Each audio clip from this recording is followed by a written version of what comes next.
Hello, everybody. Welcome back. Today, we're going to be doing another dream stream. It's been a little bit since we toured your dream islands, but today we're doing so with a bit of a twist because it's not enough to just see your dream islands, okay? Right now, prior to this stream, you may have seen, we're doing the Inspection Day Challenge. That is where you take your island and you prepare it for a potential emergency, okay? Now, the rules to that are linked down below still, but that's not what we're doing today on our island. However, in the spirit of making sure that your islands are ready in the event of something going horribly wrong, we're going to invite Digby, or AI Digby, to join us, to actually help me inspect your dream islands, okay? So AI Digby is a consummate professional. You know, he's going to help us figure out what you can do to improve, to make sure that your islands are safe for everybody. And it's really important that you submit your islands. And if you're picked at random, you heed his advice. So that's what we're doing today. AI Digby is a little bit nervous. He's new to the job, but I've been assured that he knows what he's doing, and nothing could possibly go wrong. So that's what we're gonna do today. If you have any questions, I'll try and answer them. But hopefully it's pretty straightforward. So I've already made the form public for you guys. There's 7 islands submitted already. It's also linked down below and pinned as a comment. Excuse me. It's pinned as a comment, and you can go ahead and submit. We're going to let a couple more islands kind of get in, and then I'm going to use a random number picker to select these islands. I've just pulled one up on Google, which should pop up here. There we go. So, yeah, we can use this to select your islands at random. And, yeah, should be fun. Doing a last-minute update. Nice. Now, just to be clear, you don't have to be playing the challenge to submit your island. That's totally fine. If you're thinking about doing the Inspection Day Challenge and your island gets picked and AI Digby is not pleased with you, then maybe consider doing the Inspection Day Challenge so that, you get a better rating next time. So, all right, let me see what we got here. I'm still seeing 7. We're starting off light today, which is probably not a big deal. All right. What is AI Digby? Just wait. Just wait until you meet AI Digby. All right. Digby, by the way, is a character from Animal Crossing, but he didn't quite make it into New Horizons, which everyone was really upset about. Fans of New Leaf would remember Digby. Let's see. Wikipedia. I'll just pull up regular Digby's Wikipedia. So that is here. That's Digby. Digby used to run the Happy Home Showcase. Now he's really jobless. I mean, Nintendo is shutting down all of the online services for New Leaf, I think, in March. So Digby already wasn't in New Horizons, and now what little he has left to do is going to be completely shattered. Digby is officially one of the most useless characters in New Leaf after this update. I think I want to take that back just in the sense that I think Street Pass is involved. So if people are still Street Passing, which I don't think they really are these days, maybe the Happy Home Showcase gets updated that way. I don't think it needs the internet, but I could be wrong. That's why I'm assuming it needs the internet, but maybe I'm wrong about that.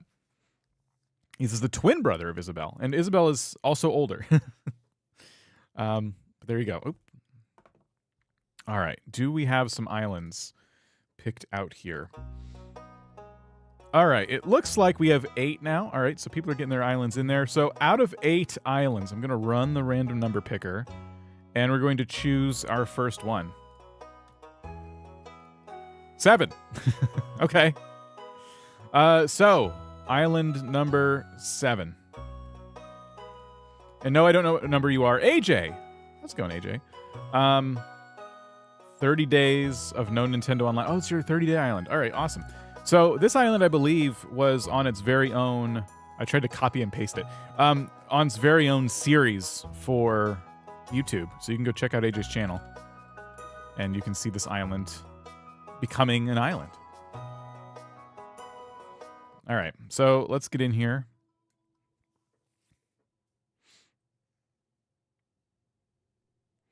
I brought Digby to the Roost via Amiibo. He said he works for the Happy Home Academy. That's perfect. I think he's inspecting your home to make sure it's in good shape.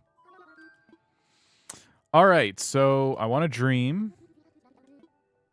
It's been a while since I've done this.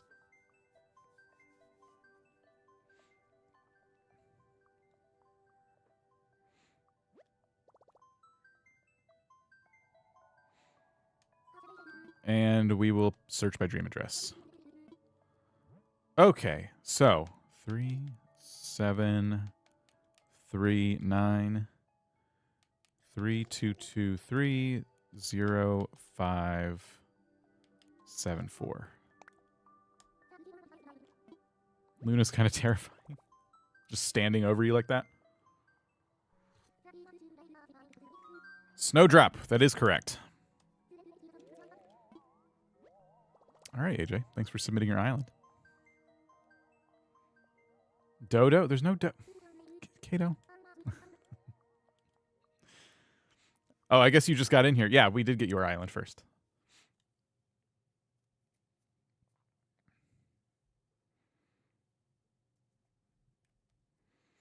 All right.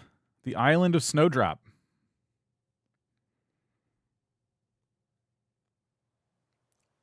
It is nighttime. It is snowing, as promised.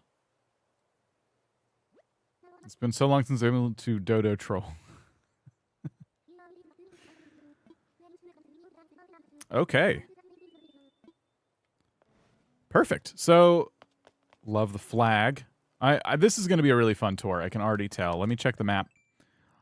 We have Hazel, Bam, Eric, Violet, Hans, Wolfgang, Sprinkle, Nibbles, Rolf, and Cody. This map layout is gorgeous. Again, you can check out AJ's series on her channel. What do we got? I just dropped it. I just do that all the time.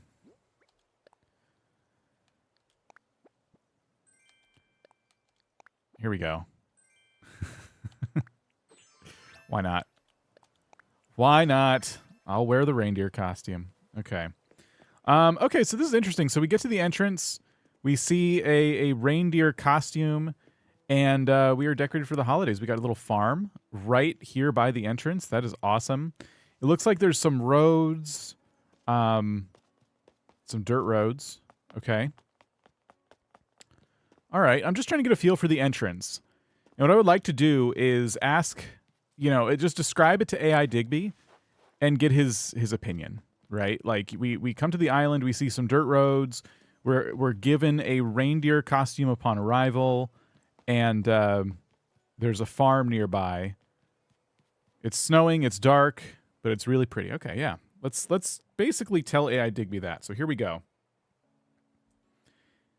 Digby, I've just arrived at the first island of the day. It's from somebody named AJ, and it's called Snowdrop. Now, it's really cool. It's nighttime. It's snowing right now. And I was greeted with a reindeer costume. I was gifted a reindeer costume upon my arrival, which I thought was pretty nice. There's also dirt roads kind of leading into the entrance, and there's a farm. It's very peaceful here. I just want to get your thoughts on this island as we're just kind of first arriving to it. All right. So AI Digby's going to think about that for a minute. Whenever we do this, it's going to be a little bit delayed.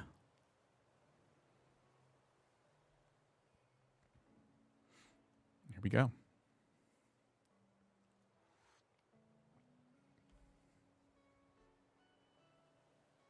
Oh, the Serenity sound lovely, gosh. That does sound rather quaint. And a reindeer costume too, huh?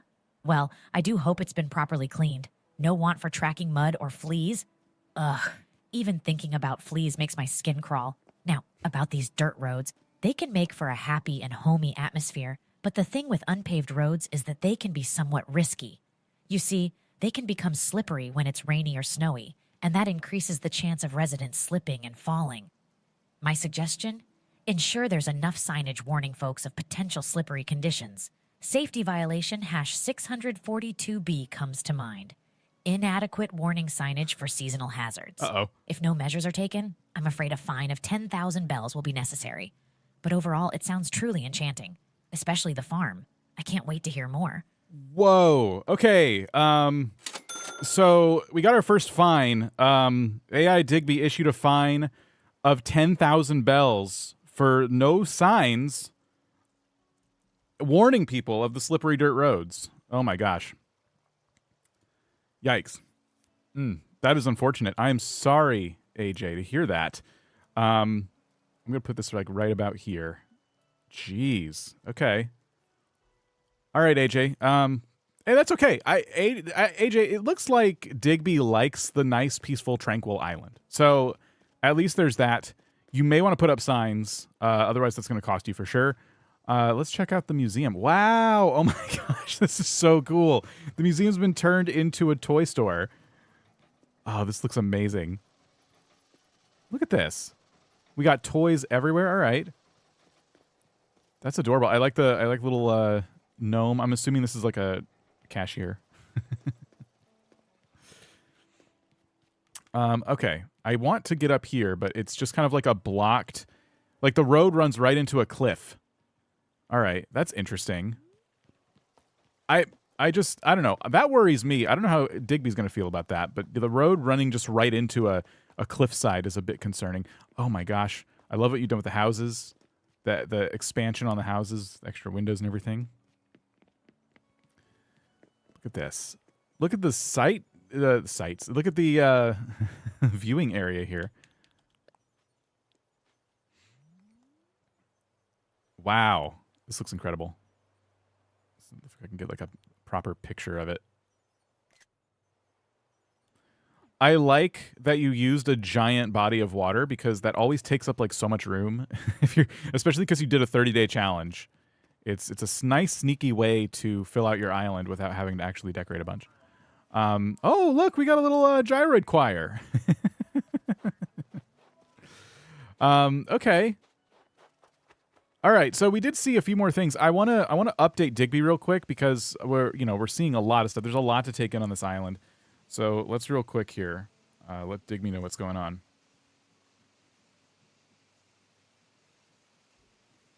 All right, Digby, don't worry. I managed to write down that fine so we don't forget. 10,000 bells already for no signage. There is indeed no signs warning people, too. So I continued following the roads, and I found a toy store. The museum was actually turned into a toy store, and it looks amazing. But as I continued down the road, I did see a cliff. Like, the road kind of, like, comes up right to a cliffside, which is a little bit interesting. If I was driving a car, I'm not sure what I would think. As I continued walking around, though, I found a choir. And they were singing carols. This is kind of a holiday island, so it's really cool so far. What do you think about all that? All right.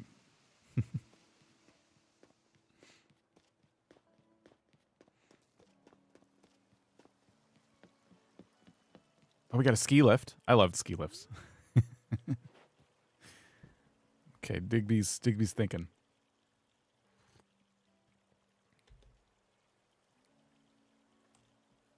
Oh, wow. A toy store instead of a museum. That's delightful. But remember, toys could be tripping hazards if not organized properly.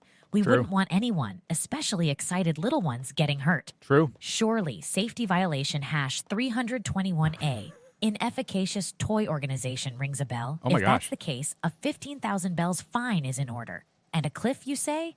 Oh my, cliffs can be rather treacherous. Without a proper barrier, one wrong step could lead you right off the edge. Might need to look into issuing a citation for safety violation hash 789C. Yikes. Absence of protective barriers around risky terrain. Yeah. That's going to be another 10,000 bells. Dear me, this all makes me itch. Curse these fleas. But the choir singing carols is such a warming touch. That's true. Music does bring the community together. Just ensure the choir members are safe and warm out there in the snow. Maybe a cocoa stand nearby would help. But remember, the stand needs to have some basic safety measures since hot cocoa can burn. Oh, yeah. Phew, such a lot to think about. Okay. Yikes. So the fines tallied up there quite a bit. Digby is assuming you're keeping the choir warm. I'll do you a favor and I won't tell him that you're not, because there's no space heater or anything, and there's no hot cocoa stand. In fact, there's ice cream in front of the choir, which is like kind of a slap in the face based on Digby's assessment, but that's okay. Yikes. So I need to add up some more fines here. There was one for 15,000 bells, and there's another 10,000 bell fine as well. Okay. Jeez. I will say he's very liberal with the fines. But okay, we'll go over the bridge here. We have another road. This is looking really adorable. Everyone's house. Let's look at the ski lift here going up. The campsite on the mountain here with the ski lift. That's pretty nice. And then I'm gonna assume this is like maybe that ski like lodge area, since the ski lift kind of just like goes up to there. Digby's the fun police. Digby's just trying to keep people safe. Okay, he's a good boy. All right. So let's see. I wanted to get to the other side over there. It looks like that part of the island cuts off pretty quick. What about over here? This is the area where we got to see earlier. And we can run over here, but I don't know how to get up on that cliff. There is a cocoa stand? Oh, is it by the choir? I didn't see it. No one has submitted a completed challenge yet. We're just kind of theming this dream stream around our, our challenge. But this is kind of like separate from that.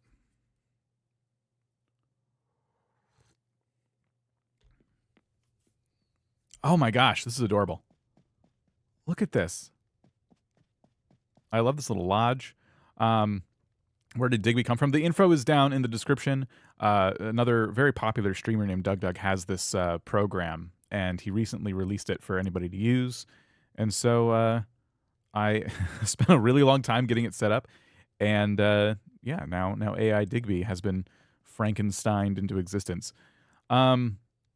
This is just really cozy. I like this.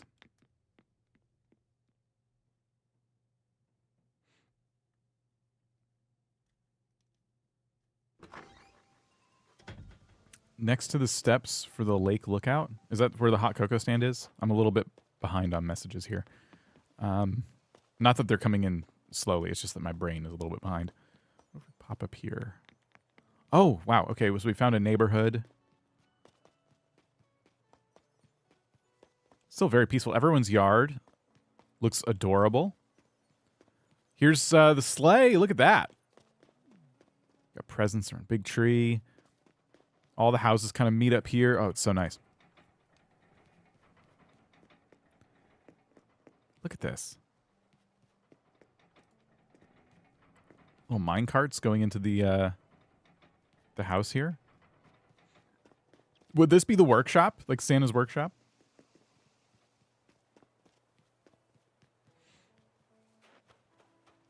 The beach is, I don't even know if that's accessible.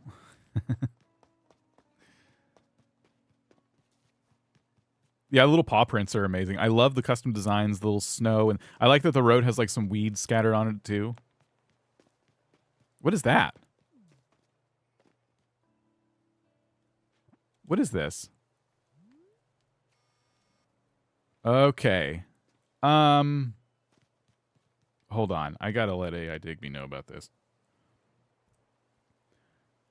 All right, Digby, still looking around. I found a cozy little lodge to kind of kick back and relax after a whole bunch of walking around on these dirt roads.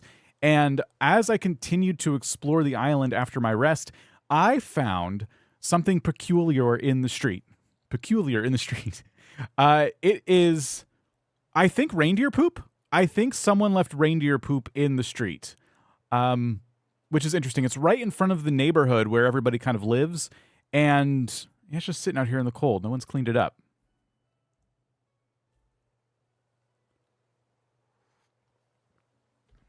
I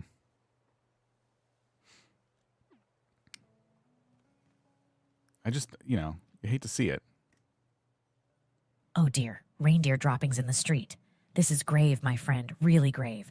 This is grounds for a hefty 50,000 bells fine Yikes. under safety violation #690D. Indiscriminate dropping of animal waste, I'm afraid. It poses health and safety risks, not to mention it can be quite unsightly. As for the cozy True. lodge, that does sound lovely. If you start feeling too itchy and restless, a nice warm cottage might be a good place to take a break. But just remind people to keep their wet snow boots at the door. Don't want anyone slipping on cold, wet floors, do we? Oh my, just the thought of that makes my fleas itch even more. Whew. I'm so sorry, AJ. I didn't I didn't know that would result in such a hefty fine. Okay. All right. Well, you know, things are adding up here to be quite expensive for AJ. I should probably start to wrap this up. It's going to start costing a lot. Head to the left of the workshop at the top of the neighborhood. You can get to the back. It sounds like Digby has some fleas he's dealing with. Yes. Oh, I see it. Just winding back here. Oh, this is so pretty. Look at the path. Oh my gosh. I love it. Able Sisters back here. Wow.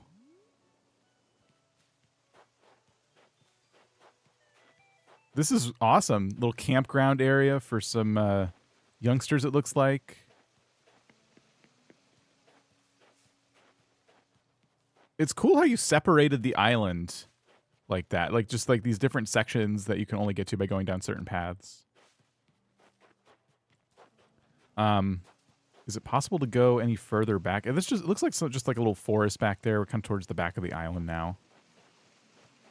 Okay. I did see a couple things I think Digby would like to know about. So yeah, real quick before we get our final toll here.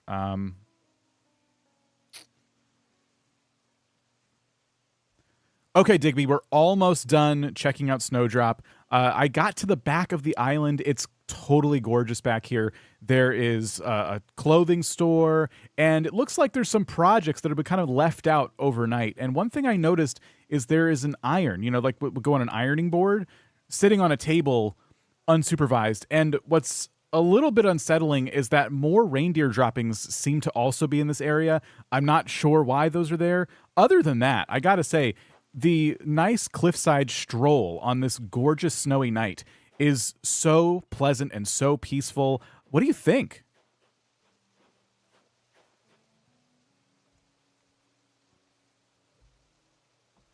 I missed the bottom right area.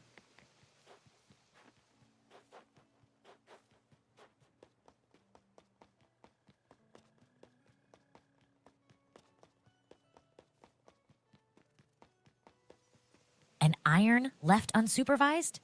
Yikes, my dear pal. That could lead to some unwanted accidents. Ooh. For safety violation hash 127F, Uh-oh. unsupervised heating equipment, a fine of 15,000 bells shall be levied. Oh my gosh. Always remember to turn off irons when they're not in use. As for the reindeer droppings, I really hope it's not turning into a trend. It's not something to be taken lightly. It's an additional 50,000 bells fine for safety violation hash 690D again. Oh my gosh. The cliffside stroll sounds purely magical. Just make sure those walks are well lit to avoid any untoward incidents at night. Even though the tranquility sounds heavenly, I'm itching with worry thinking about potential hazards. I do hope this is a wake-up call for the folks on Snowdrop, and it becomes even better with just a few tweaks in safety measures. Yikes. Okay, we didn't get away with out more fines, which is really unfortunate. So there was a fine of 15,000 bells. And that was for unsupervised heating equipment. So yeah, watch out for that, AJ. And then another 50,000 bells for additional reindeer droppings. So all in all, very expensive visit for AJ. I do apologize. I'm very taken by this island. It's super gorgeous. It's just a shame that it just has so much more work left on it. But you know, at least now with like a proper inspection, you'll be able to get in there and no longer speaking. Okay, never mind. It's a nice island. It's good. Let's get like a final grade though from Digby. I really like it. Let's just see what he thinks after all said and done here. Well, Digby, we've reached the end of our tour of Snowdrop. As you've noticed, there are a few things that need to be, touched up a little bit. You've issued a lot of fines to this island. It's a bit staggering, and I'm not too good at math, so go ahead and let us know the total of those. And let us know what you think of the island, as a whole. What kind of grade would you give this island?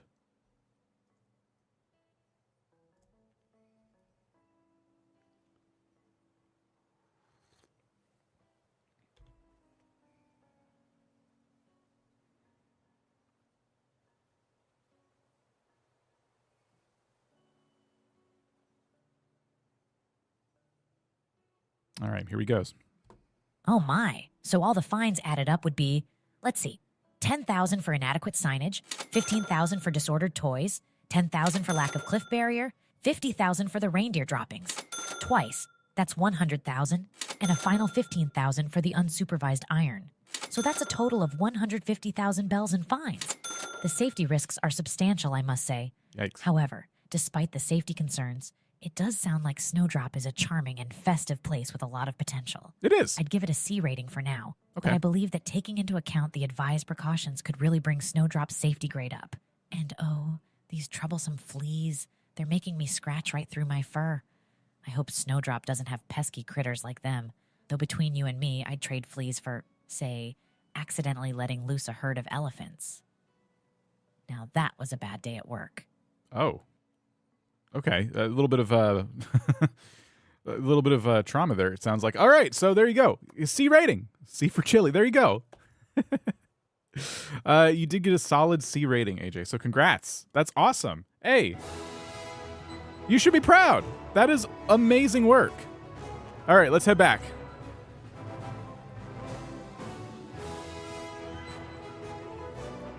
AJ even says great. Yeah. See, there you go.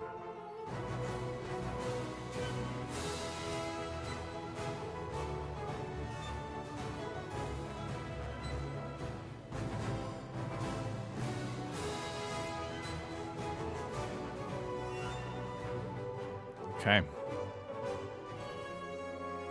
A C is a solid passing grade. I think AJ did fantastic. All right. So let's take a look. Let's take a look at how many islands. We have 18 islands now on the form here. So I'm going to go ahead and update the random number picker here to 18. And we're going to go ahead and pick 18. Hey, look at that. Whoever submitted the last island there. Let's go check out theirs.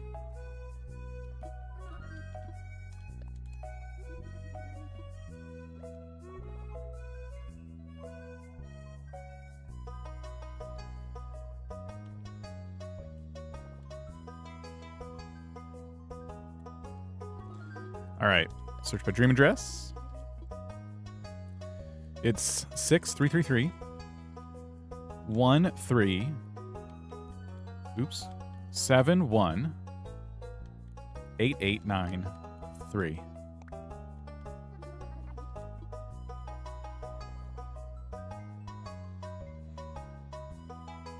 I'd be happy with a C. Digby is hard to rate. All right, we're going to Autumn Tea. It's from Sarita, I believe. Autumn Tea.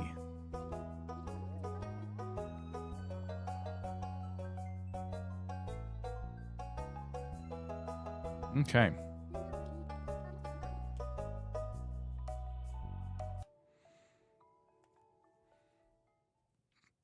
Let's see what we got.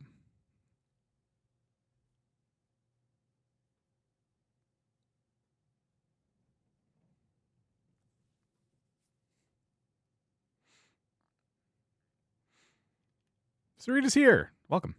Thank you for submitting your island.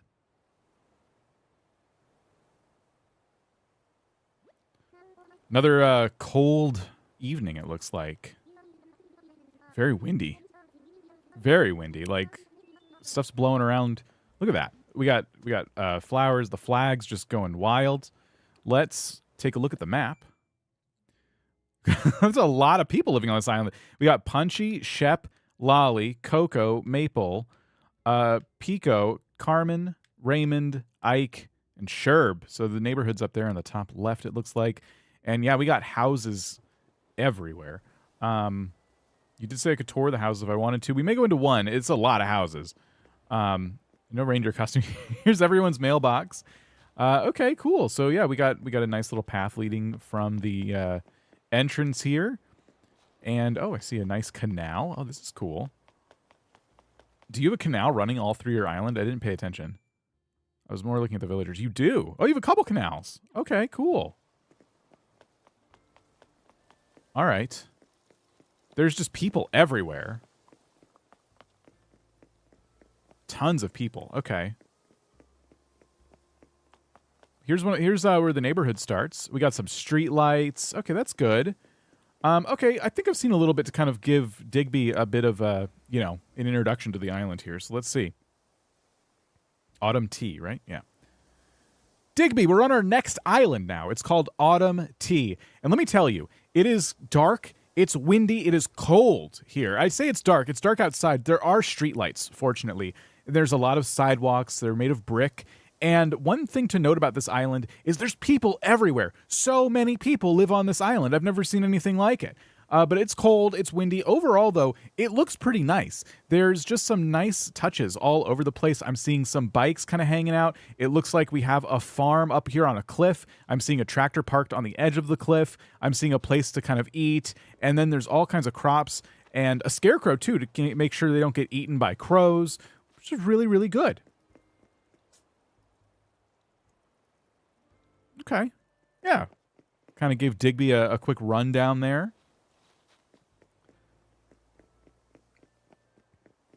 It's nice. There's a lot of people. That's a lot of houses to manage.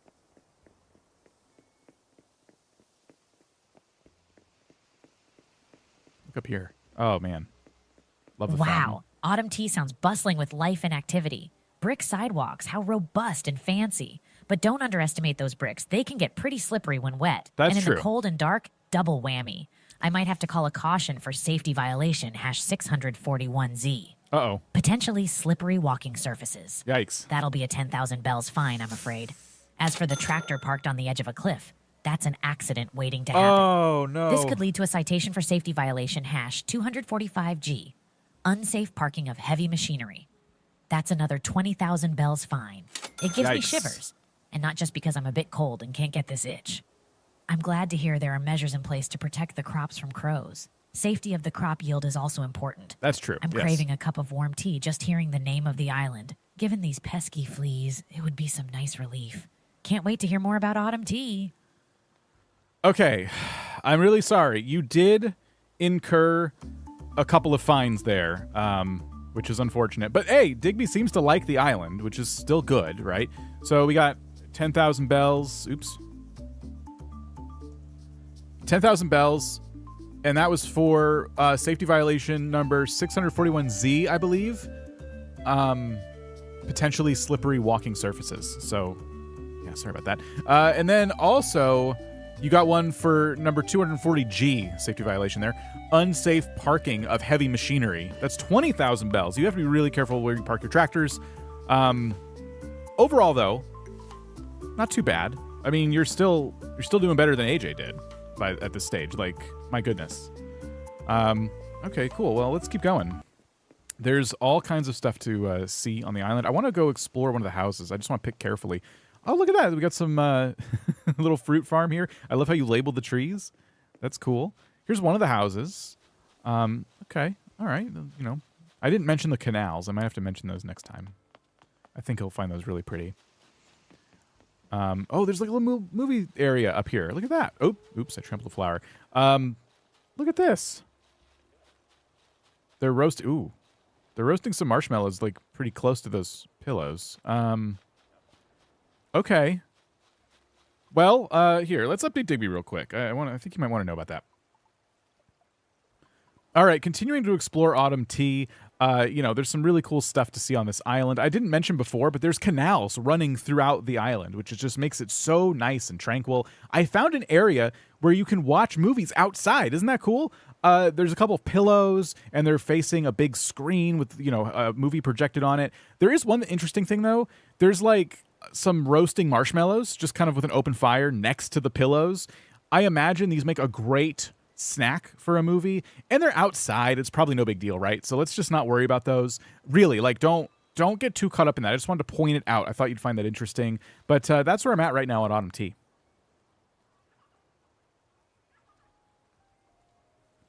Okay. I gotta tell him, I'm Digby's eyes and ears right now. I gotta let him know it's not fair to just, like, keep the information to myself. He's not going to worry. He'll be fine. I asked him specifically not to worry. We're gonna Canals, cinemas out in the open, roasting marshmallows. Well, that does sound beautiful and so fun. However, Yeah, see? an open fire right next to pillows for seating. Oh dear. No, it's That fine. does ring some alarm bells. No, it's fine. I'm afraid to impose another fine of 30,000 bells Oh, for no. safety violation #378S. Inappropriate placement of heat source. There's a risk of stray embers causing accidents. Safety first, my friend. That's true. And then canals. They're so serene. Please, tell me there are proper balustrades or low walls along the canal. We wouldn't want anyone taking an unplanned dive when they're just intent on feeding the ducks. My, oh my. These safety concerns always make me scratch endlessly. I hope there won't be more to worry about on autumn tea. It sounds truly splendid otherwise. Okay, he did ask. Hold on, let me update your fines here. He did issue one for 30,000 bells just now for your open flames. Yeah, just to answer your question, some of the canals have, some railings, specifically when you're going over bridges. The bridges have railings. Other parts of the canals don't, but you'll take a little bit of, I think you'll be happy to know that these canals don't have a lot of, paths next to them. So really, I think you should let this one go, Digby. I mean, you've issued a lot of fines here, and no one's really walking by these open bodies of water. I think it'll be fine. Come on. What's that siren? Oh, it's one of those, what you call it? Well, if you say so. I might have been a bit overzealous, huh? Perhaps the island inhabitants are better swimmers than I am. There you go. Anyway, giving them the benefit of the doubt, I'll hold off on issuing a fine for unguarded canals. Thank you. Especially if there are no paths leading up to them. The bridges are great, though. It's reassuring they have railings. Now there's something to scratch with joy about, right? Canals can really add to the whole island aesthetic. Still, can't help but worry a tiny bit. Safety is always paramount, you understand. Yeah, But all right. yeah. I'll trust your professional judgment on this one. Onwards with the island tour. All right, thank you, Digby. Gosh. All right, everything's fine. See? Digby is a reasonable dog person. All right, so I found a graveyard. It looks like a graveyard. Is this a graveyard? I don't want to miscategorize it. I did say I want to go into a house. I was just trying to see if any were labeled as like a hotel or something. I wonder which house I should go to. I want to pick carefully. There's like so many. It's a cemetery? Okay, all right. We found a cemetery. Okay. Oh, look at this. There's like a carnival back here. There's like a beachside carnival. This is so cool. Oh, wow. And I want to check out this house, too. It looks like it could be a lot of fun. It's right next to a carnival. It has to be.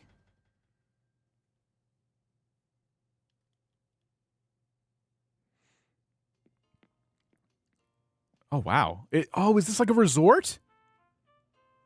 This is really cool.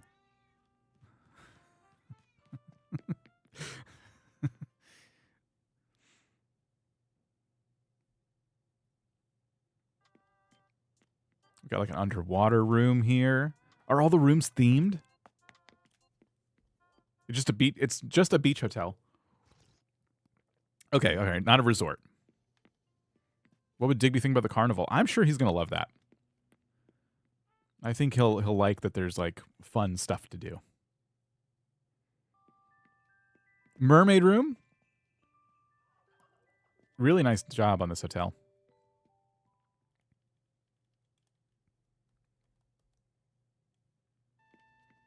Let's check out the back room. Is this for like employees?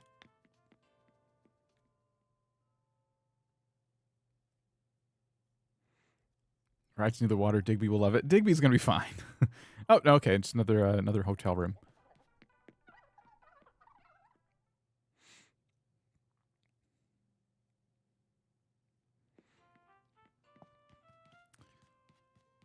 All right, let's start updating Digby here.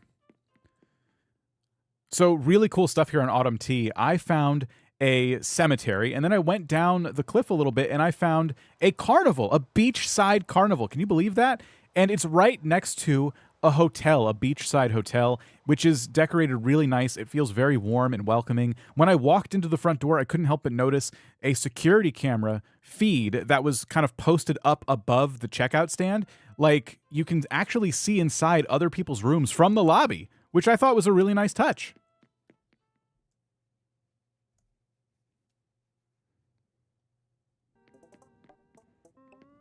This looks like a nice little underwater lounge area. Classy, thanks for gifting membership. Appreciate you.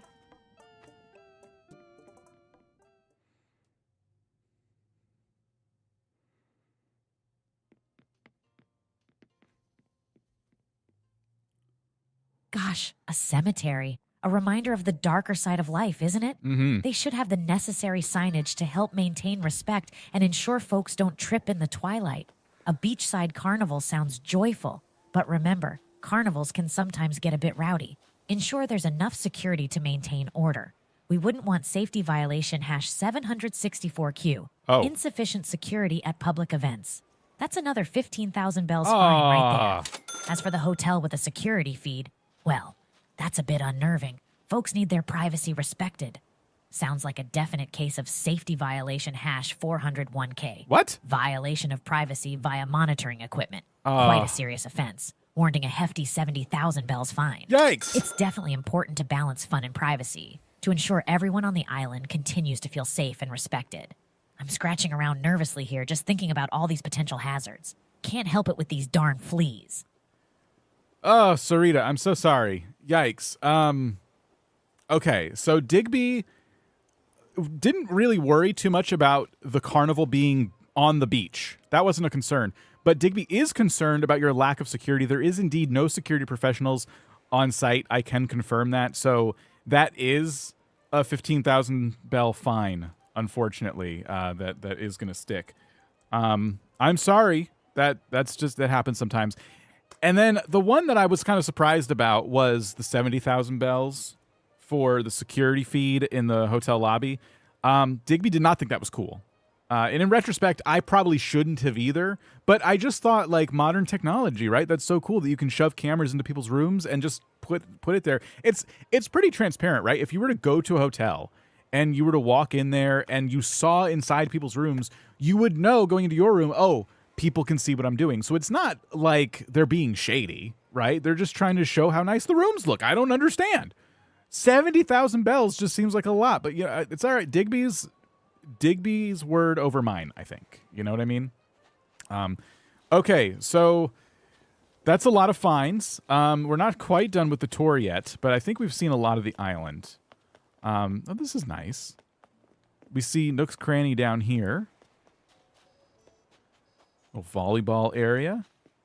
We got Abel's. We got a little shopping district of food sitting out here. This is cool. I love the use of the shrubs and the fences. Oh, it looks like there's a little karaoke thing. Look at this. There's a karaoke area. Oh, this is cool. Digby's going to love this. He's really going to know about this. I just found out that Autumn Tea has like an outdoor karaoke bar. It's so cool. So imagine this. It's nighttime, it's snowing, and there's unattended food left out, just kind of sitting there in a bunch of stalls. And then there's a karaoke area with like seating and a microphone, and people can come up and they can do karaoke. And this is right in front of the shopping district, which is well lit. There are street lamps, there's snacks, everything you need to have a great night is right here. And it's all next to the beach. You're going to love this, Digby.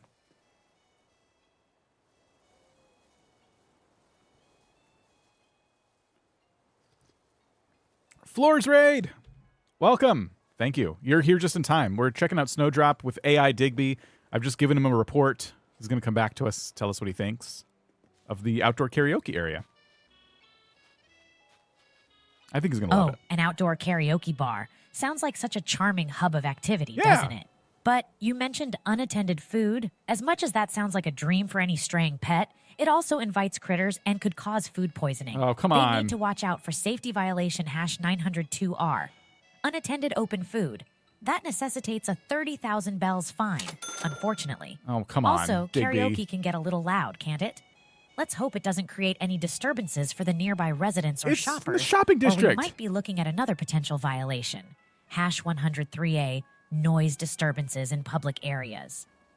That'll be another 20,000 bells fine. Come on! But it's good to hear about the well-lit shopping district. Always a relief to know commercial areas are given such attention. And karaoke by the beach truly does sound delightful. My fleas would probably be bouncing to the music as well. Can't wait to hear more. Okay. I'm so sorry. That did not go as I expected it to at all. Okay, so Digby issued you a whopping 30,000 bell fine for unattended food. I just wanted to let him know the food was there so that people could eat while they're doing karaoke. You would want people to be fed, right? And then there's a 20,000 bell fine for the potential of noise disturbances, which I think is completely unfair. If you want, Sarita, I can ask Digby to try to, like, maybe I can try and convince him to get rid of one of the fines. I don't think he'll get rid of both, but which one would you like me to try and tackle? I think both are a little unjust, so I don't mind asking Digby if he would please go a little bit easier on you. He did go easy on you once today, though, so we'll see. I'm trying to help you out here. This is a very long list of fines. Please ask Digby. Okay, I'm gonna ask him to remove the 20,000 bell fine since it is a bit cheaper. He might be a little more, amenable to that. So yeah, the 20,000. It's the potential of a noise disturbance. Like, come on. Whoa. Okay, Digby. Listen, the outdoor karaoke area. It's really nice. It's by the shopping district, but it's not like right on top of it. I think a 20,000 bell fine is like a bit absurd, don't you? I mean, come on. Like, it's the potential of a noise disturbance. If no one's around, there's no one to be disturbed. And since it's in kind of a more remote area of the shopping district, I really don't think anyone's going to be like hearing it too much unless they're in the immediate vicinity. So what do you say? Come on. Can we at least get rid of that 20,000 bell fine? Welcome, Raiders. Thank you for that raid, Fleurs. How was it? What did you get up to today? Oh, well, I suppose we can give them a bit of leniency in this case. Hey! If the locale is remote enough to prevent any potential disturbances, then it's likely not such a problem after all. Yes, all right then. I'll rescind the 20,000 bells fine related to the noise disturbance. Perfect. You really know how to negotiate, huh? Phew. This overthinking all the time is even making my fleas anxious. On to the next part of the island. Okay. All right. Hey, look at that. I think that's a happy ending right there. We're back to the front of the island. Let's get Digby's final assessment, okay, of Autumn Tea. Perfect. Thank you, Digby. Well, that does bring us to the end of the Autumn Tea tour. Now, you've issued a lot of fines, so let's go ahead. We'll total those up. You've been pretty nice about this. Like, if there's any more leniency in there, you want to help out, Sarita here, our friend who submitted the island, that would be really nice of you. But then I need your letter grade of Autumn Tea. Where do you think this island stands? Okay, I'm going to help you out. Let's see what Digby has to say.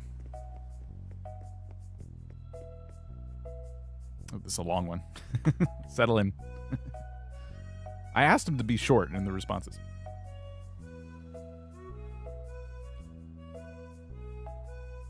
Oh yes, let's tally up those fines. So we have the initial 10,000 bells fine for the potentially slippery bricks. True. And the 20,000 bells fine for the tractor parked precariously on the cliff edge. I forgot about that. Then there's 30,000 bells for the open fire next to seating area. Yep. And a hefty 70,000 bells fine for the invasion of privacy at the hotel. That's true. Lastly, a 30,000 bells fine for the unattended open food at the karaoke You bar. forgot one of them. That brings us to a total of 160,000 bells. Ah, that really tingles my flea bites. In terms of a letter grade, I'd say Autumn Tea earns itself a B. There are definitely some safety issues that need addressing, but it sounds like a lovely, lively place overall with its own unique charm. A few improvements and it could certainly reach an A. I hope the rating and advice will be valuable for the residents.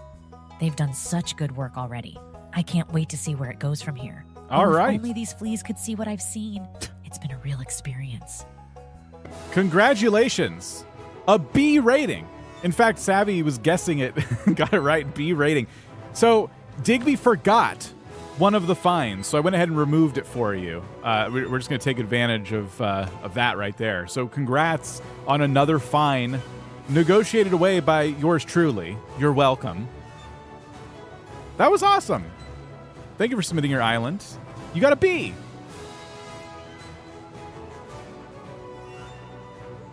That was great. Okay. So, let me go ahead and reset this. Oops. All right. And we'll head to our next island.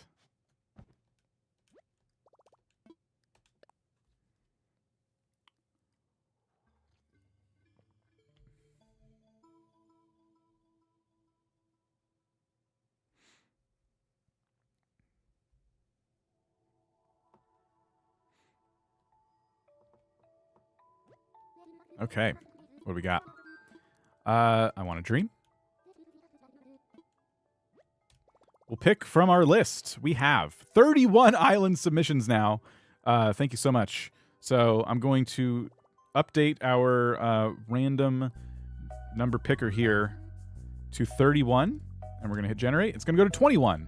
All right. So we're going to number 21 here.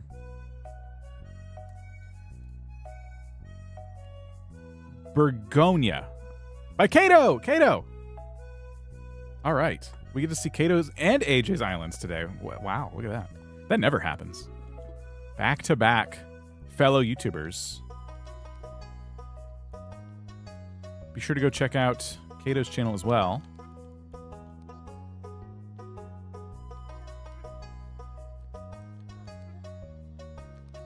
Oops. Make sure I typed that right.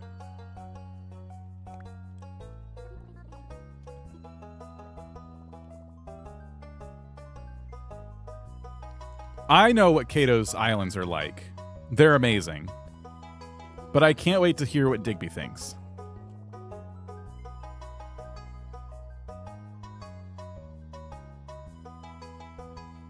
Poor Kato. Oh, come on. Digby is just trying to keep people safe. And Kato is, Kato is a pro.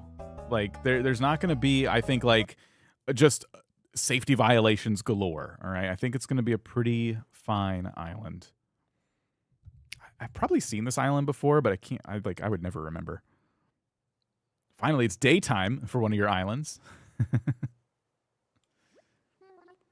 Such a safe island for sure. See? Okay. All right, let's dig in. I love that it's fall. I love that it's daytime. I love the flag. All right, so, well, before we bring Digby into the picture, we need to just, like, give him something to report. What's this? A ladder. I'll take it. I'll take a ladder. Wow. It's so pretty. I forgot about this path. I really like this path. A lot of thick woods everywhere. Flowers. It's it's an absurd amount of flowers. Like a lot of flower. I don't think I've ever seen so many flowers intentionally placed upon an island. Here's the museum tent. A little seating area. All right, let's give Digby a bit of an introduction here to Bergonia.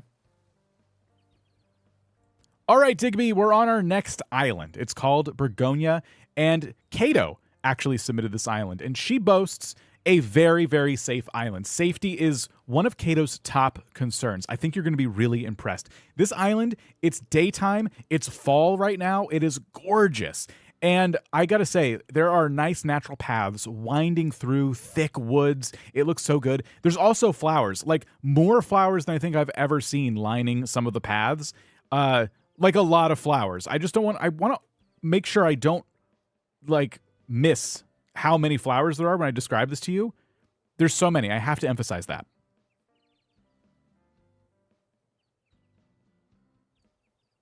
All right.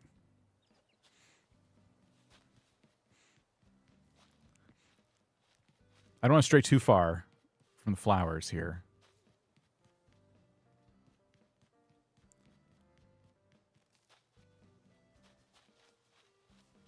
It is a lot. All right, here comes Oh, Digby. Bergonia, huh? I'm already picturing myself there. Fall colors and flowers. How splendid. He gets it. Sounds like Cato really treasures her island's natural beauty and its safety.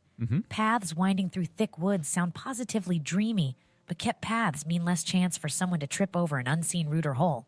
Safety What? violation hash 185P. Come on. Unsecured walking trails. That's peace of mind right there for any island safety inspector. Not that I'm very experienced or anything. As for the numerous flowers, that's simply lovely. Though they should be careful to avoid attracting too many bees if anyone has allergies. That's what I was thinking. That's safety violation hash 311Z. Lack of allergy warning signage for flower fields, right there. But let's hope Bergonia avoids that. Itch-inducing fleas are bad enough for me. I'm eager to hear more about this safe, flowery paradise. It's got my tail wagging in anticipation. Huh. So, okay, Digby didn't like a couple of things I had to say about your island. It's just that he gave you 2 safety violations but didn't fine you. So I just want to really quick, like, okay, I got you, Digby. I just want to say thank you for, pointing out those fines, or those violations rather, but not issuing fines. That's very big of you. I know how much you love to give out fines, and it's cool that, you're letting these ones slide.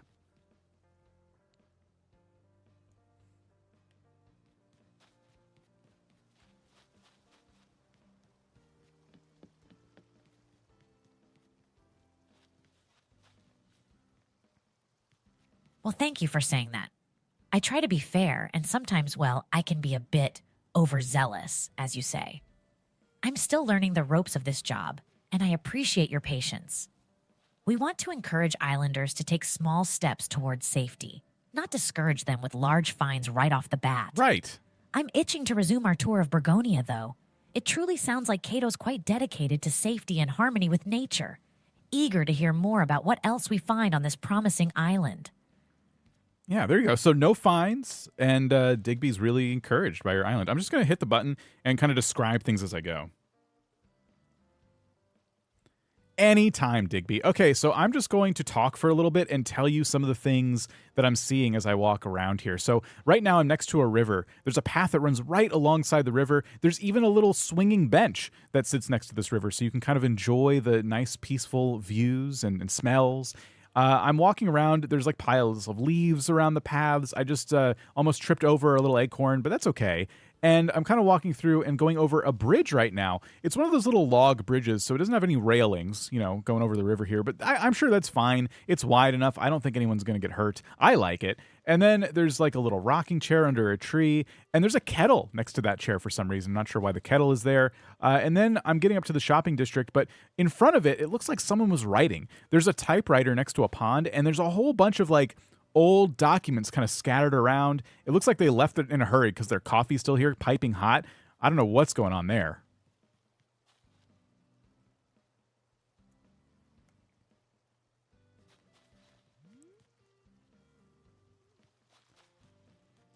This is so pretty.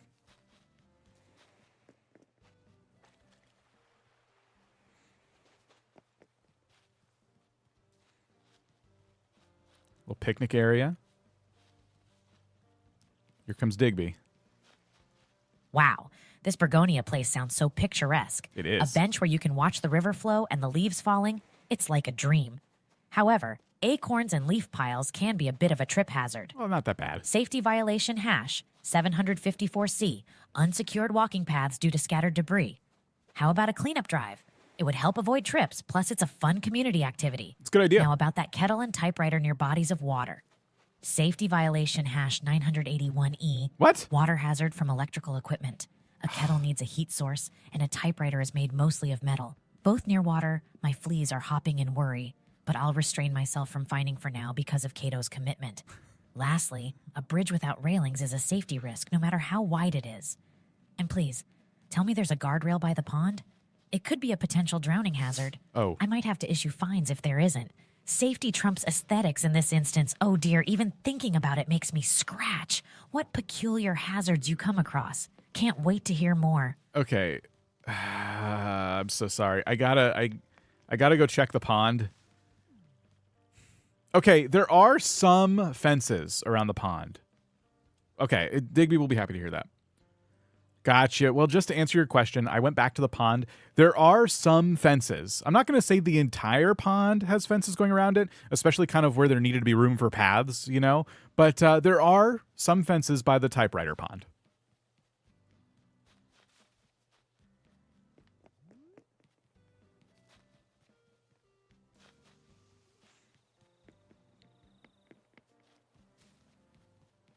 It's pretty nice up here. I like the side-by-side cabins. Well, really that's a relief. I was scratching so hard I thought I'd lose fur.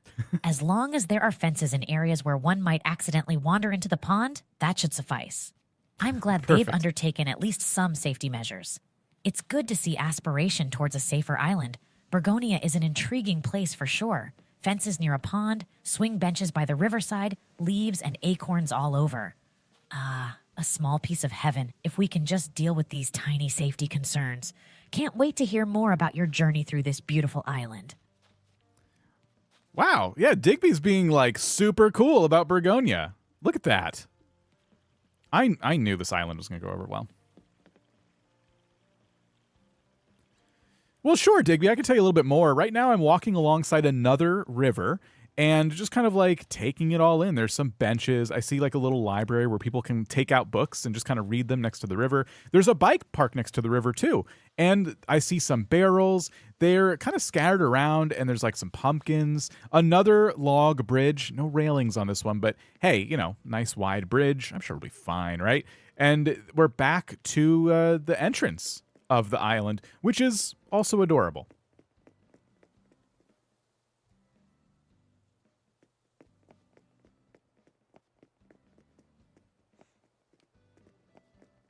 Okay. I think this is gonna go over well, I think.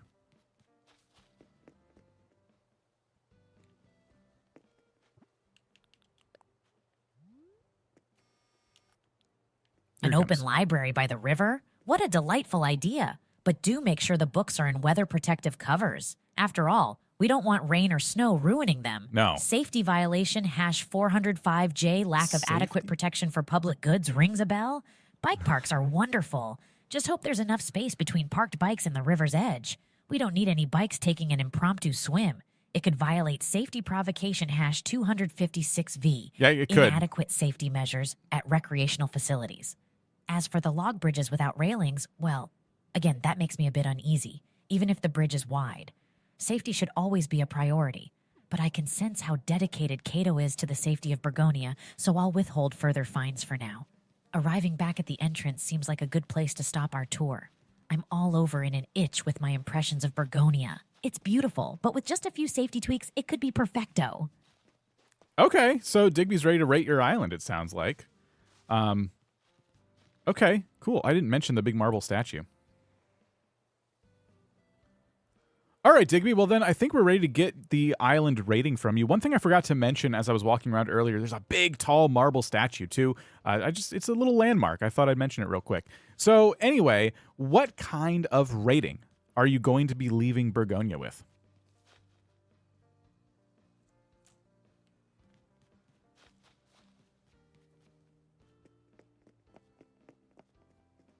Perfecto.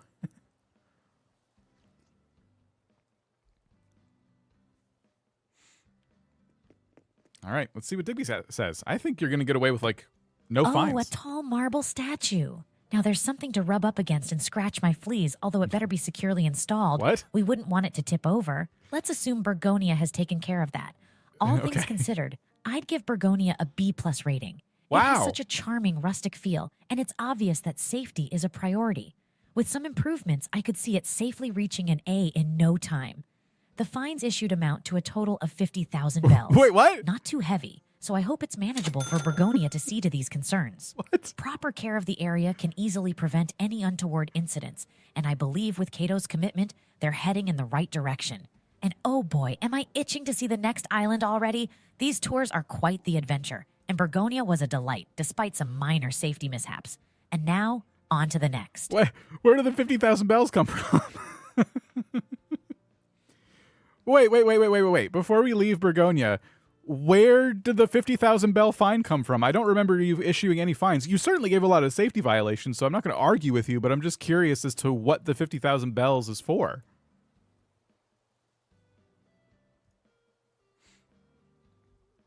Did I say fines? Violations, I said. Okay. Oh, how clumsy of me. My apologies. Looks like I got carried away with my apprehensions. You're right. I haven't actually levied any fines for Bergonia. It's just, Okay. you know, my flea's making me nervous and all, making me mix up things. Thank you for pointing out the mistake. Taking a moment to scratch and reevaluate, I'm very pleased that we've refrained from issuing any fines for Bergonia. Late nights in these darn fleas, I tell you. Well, back to the safety inspection then. Okay. All right, Kato, you got a B+, and you're the first island to not get any fines. There were certainly a lot of safety concerns that Digby had, but you didn't get any fines, which is great. It sounds like Digby really wants to visit. I feel like it's more of like a personal thing because of the fleas. So I think he just wants to come by and like rub up on your statues and stuff to get rid of the fleas. I don't know. Maybe that's why he didn't issue any fines, so he could be welcome there.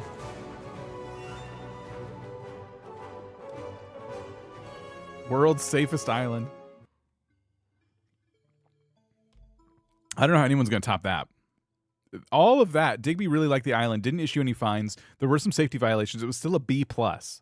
So this rating system's a bit confusing. We'll see if it gets any better. All right, Dream. We have 35 on the forum now here. So, number 9. Okay. We're checking out island number 9. Someone didn't put hyphens in their dream address, so that's going to be hard for me to read. Let's see. 7044 1339 2425.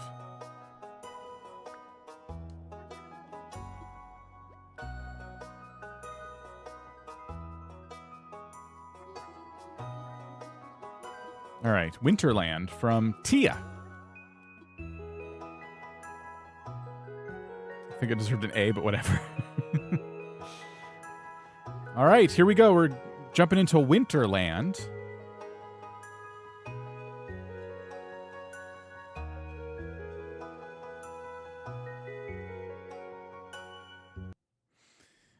Okay.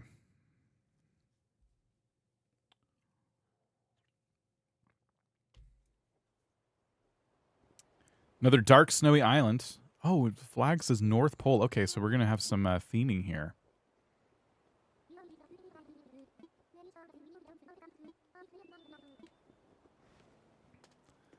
All right. Well, let's take a look at the map. Got a lot of people here. We have Bianca, Filbert, Hans, Rolf, Whitney, Eric, Fauna, Sprinkle, Gruff, and Deirdre. Very, I think, wintry kind of villagers. I think these are all very intentional choices. The houses are kind of spread around. I'm right next to like the kind of like the city kind of district right now, it looks like, with 4 major buildings just right in one spot. Okay, cool. So let's let Digby know kind of some of the stuff we're seeing. So, Digby, we're on our next island now. It was submitted by somebody named Tia, and they call it Winterland.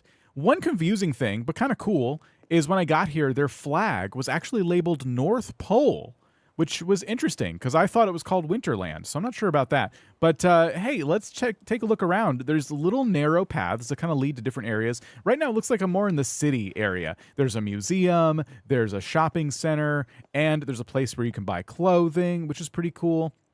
And I am finding that it is difficult to kind of stay on the paths. There's a ski lift over here, and I can walk all the way up, and doesn't have a lot going on up here. Pretty narrow walkway up the mountain, if I do say so myself. So maybe you just want to note that real quick.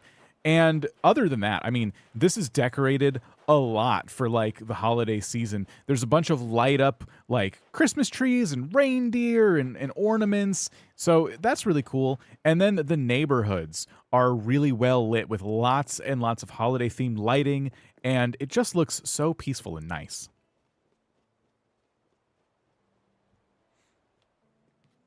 Okay.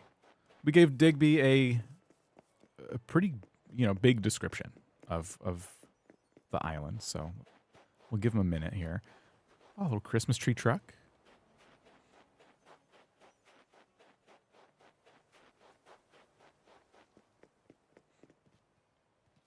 I like the... Wow, Winterland. Or is it North Pole? Now that's a mystery. Being decorated for festivities sounds cheerful and bright. A dash of holiday spirit can be seen in the light-up decor, and the ski lift sounds exciting. But these narrow paths might pose a problem. Pedestrians should have ample space to pass by each other without stepping off the path. It can very easily lead to safety violation #732F. Oh. Inadequate path width, carrying a fine of 20,000 bells. Yikes. I think the issue is even more concerning near the ski lift. Skiing can be risky, and the path leading to the top should have enough safety measures. Otherwise, it may lead to safety violation #237K. Oh. Insufficient safety measures on ski lift tracks. Oh, it's another 20,000 bells fine. Dear me. That aside, I'm pleased to hear about the well-lit neighborhoods and the holiday-themed decorations. Okay. It's putting me in a festive mood, right alongside peaking my safety inspector personas. Can't wait to hear more. Okay, so sorry about that. Looks like you got about 40,000 in fines you're dealing with at the moment. So I do apologize there. But hey, everything's gonna be okay. If that's all you end up with, that's not the worst we've seen today. Okay, let's take a look. I want to go up and explore. I think one of the neighborhoods down here, actually.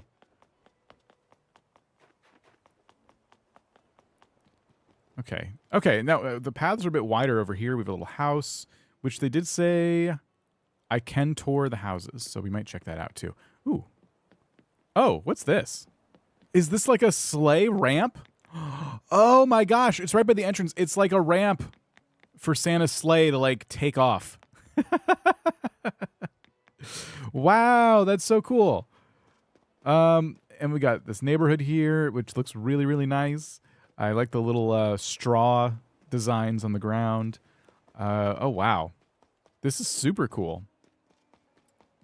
So let me see here.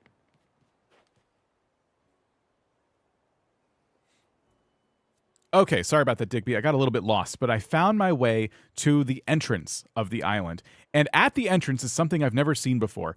It's a runway where there is, imagine this, a sleigh full of presents, and it's in front of a ramp, as if to insinuate that pretty soon this sleigh is going to take off into the night sky and begin delivering presents. Now, this is right in front of the entrance, so when you walk onto the island, there is a warning light just letting you know that this is about to happen. So, probably duck, I would assume. But then in the neighborhood itself nearby, it's really cool. There's some loose straw on the ground. It's like some dirt paths. All the houses are kind of like really nice and peaceful. It looks like everyone's sleeping right now. So just a lovely, peaceful island entrance.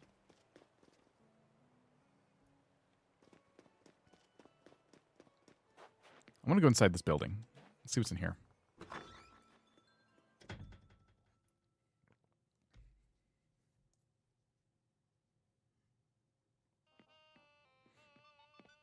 Oh, it's like a little store. Oh, this is cool.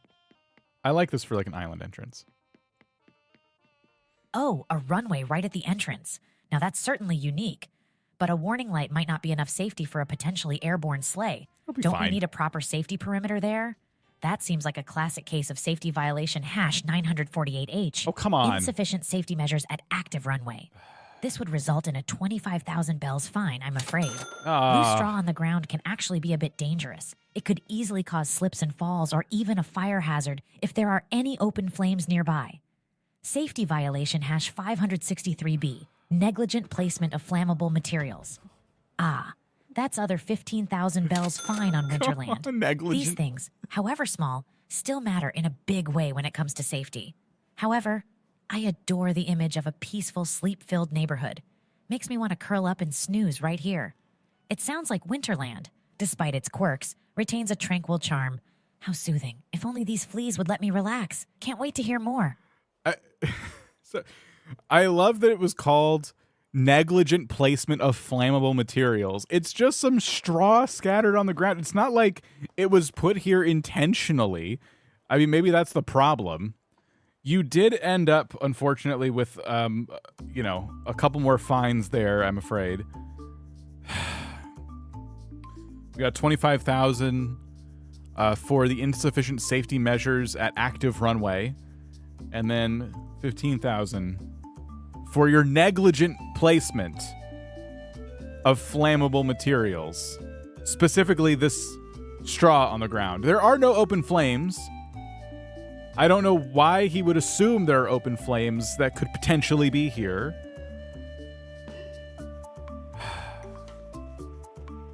Digby's not messing around.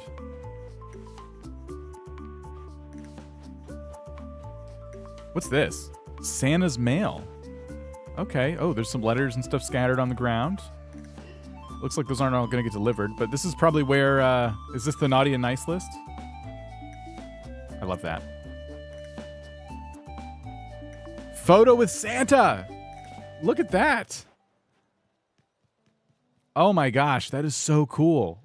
This area is so well done. Wow. Wait, can I have the presents?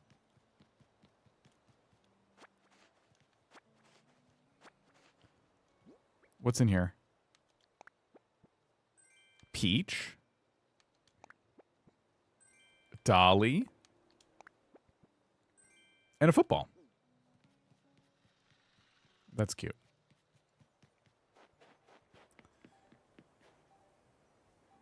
Digby, you're never going to believe this. I found, like, where Santa hangs out. There's some mailboxes, and it's Santa's mail.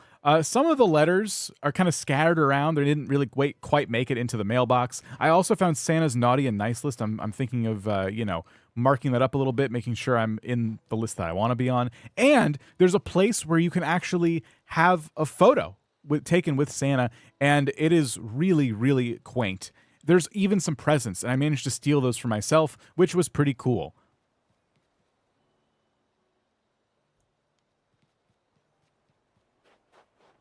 I'd like the little path, too. Oh, we should go in here. I'm assuming workshop?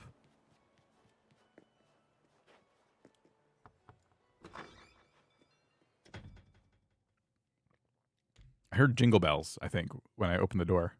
Santa's hangout with scattered letters and naughty or nice list? Now that sounds magical.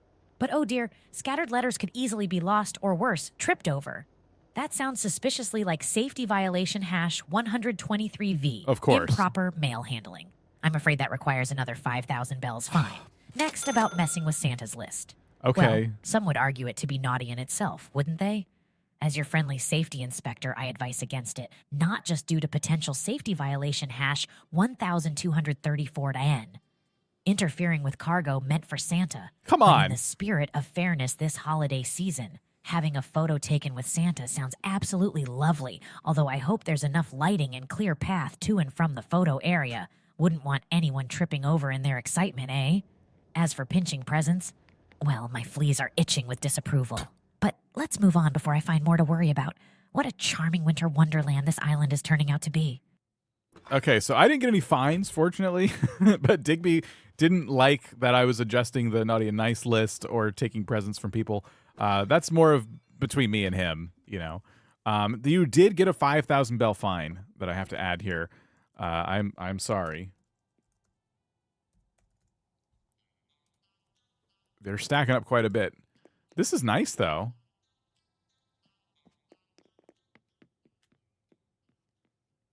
Gingerbread house. And we got a kitchen, like industrial grade kitchen. I love these houses.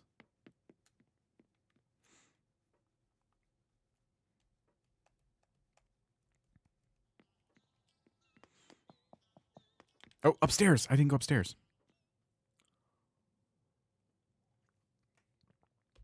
There's probably an upstairs in the other one too. I'll leave it for you guys to check out if you want.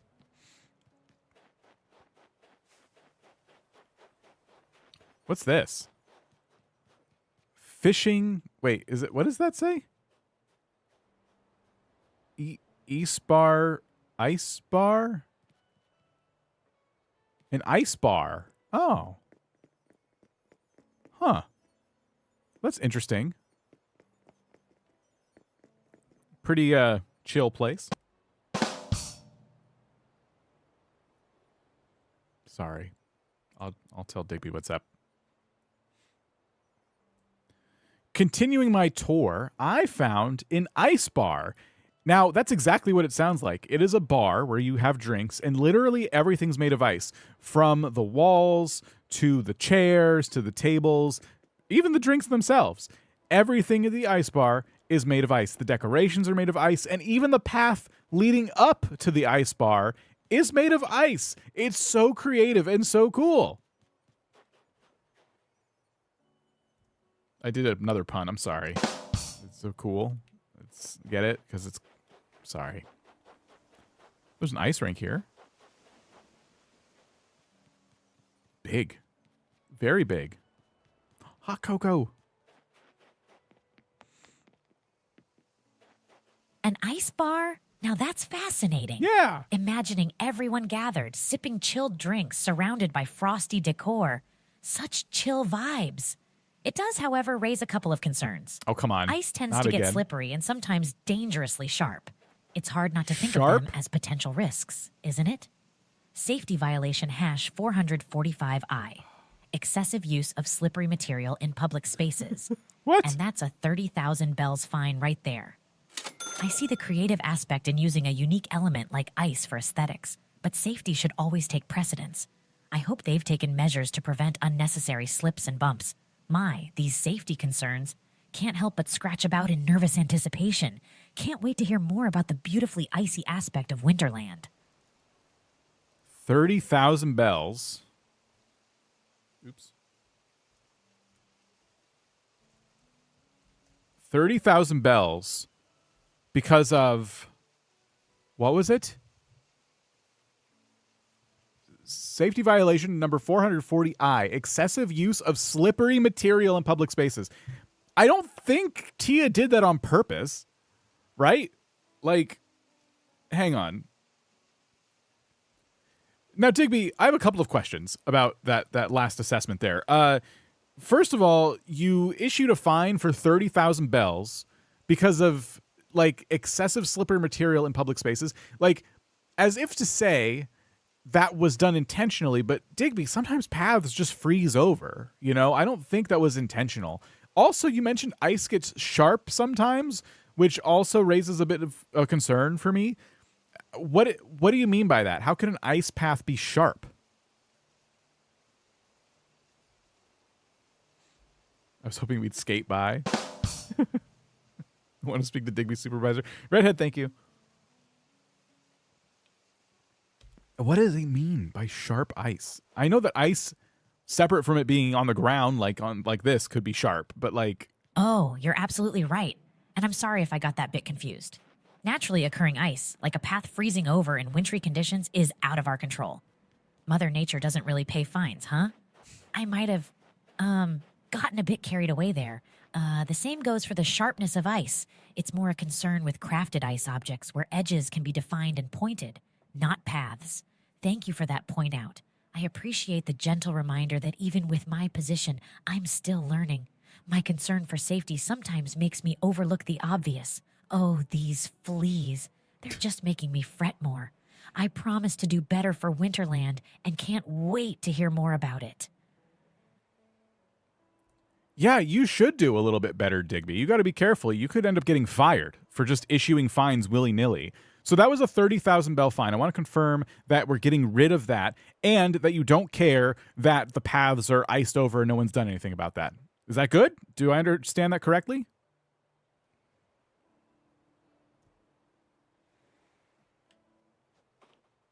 He's always blaming the fleas. I'm getting kind of tired of it.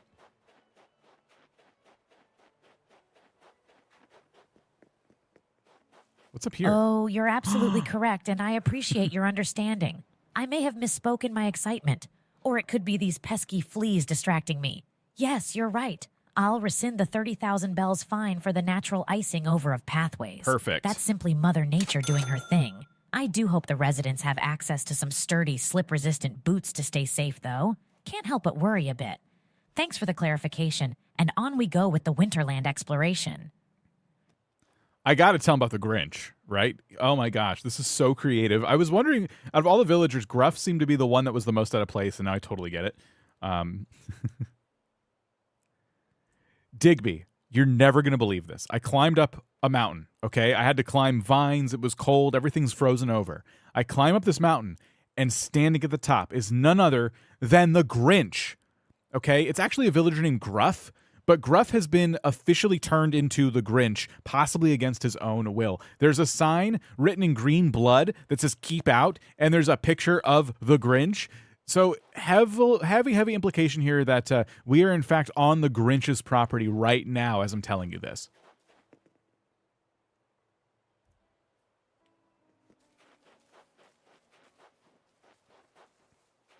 Ooh, there's even like some spiky fence around it. Oh my gosh.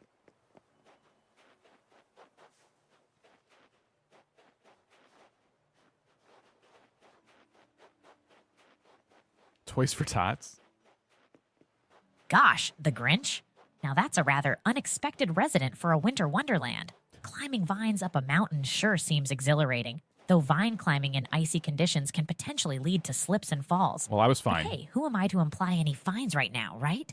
As for Gruff, the Grinch, that's quite a transformation. A keep out sign in green, blood, surely it's ink, right? Now that does add a bit of suspense to the placid winter scene, doesn't it? Rather intriguing to have a touch of stubborn Grinch amidst this haven of holiday spirit. I'd be very interested to see how the Grinch gets along with the merry spirit of the rest of the island, That would be despite fun. his known grouchy behavior. Quite the adventure we're having on Winterland. Can't wait to hear more, freezing temperatures, icy paths, and all. Okay, you didn't get any fines for that, which is great. And Digby's kind of into the Grinch. So, okay, cool. Let's go ahead. There's a lot of cool stuff happening on this island that I didn't tell Digby about, but we need to get to the next one. Let's get the final assessment. All right, Digby, that's it for Winterland, or the North Pole. What is your final assessment? Here we go.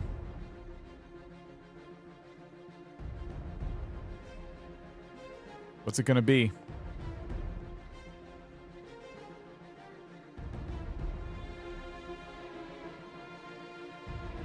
Here it comes. Ah, Winterland. Or should we say the North Pole, certainly is a winter paradise with its festive charm. Tia has done a wonderful job of integrating holiday elements throughout the island. Sure, there are some safety concerns that she needs to be aware of, but these are quite minor, and with a little attention to detail, they can easily be managed. The ice bar and the Grinch's mountain area stood out to me, but even they had their own unique charm. I've decided to give Winterland a B+ grade. Oh, wow. With its holiday-themed decor and lighting and a distinct festive vibe, it's certainly a delightful place. It has potential to reach grade A with a few safety measures. Wow. And after our careful consideration, no fines were issued for Winterland. What? Hopefully, our safety discussions Wait a will minute. encourage further refinement of safety precautions. Fleas and all, I've thoroughly enjoyed our voyage through Winterland. Wait a minute. What? Hold on. Hang on. We have to confirm that. Wait, before I leave Winterland, you mentioned one thing. You said that no fines were issued during the tour, but I actually ended up tracking a whole bunch of fines while we were going. I just want to confirm, are you erasing those fines for the safety violations we found? And if so, does the grade of Winterland change at all?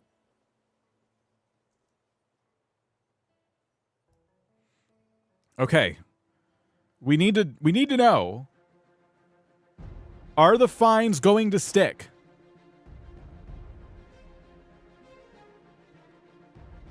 Here we go.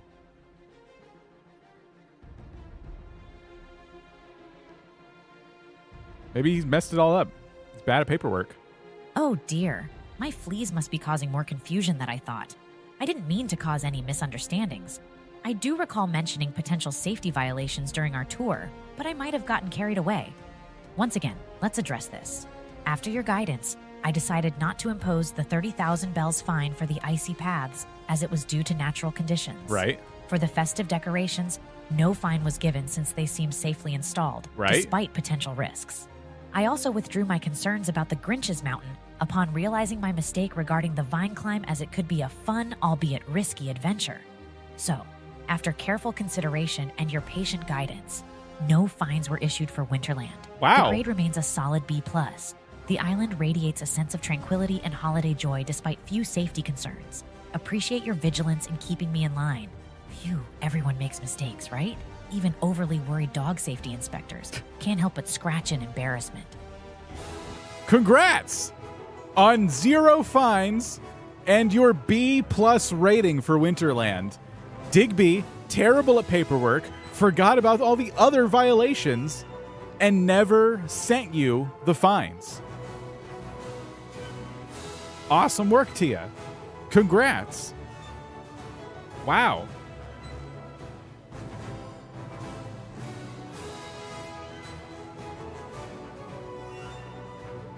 Digby's terrible at his job. Awful.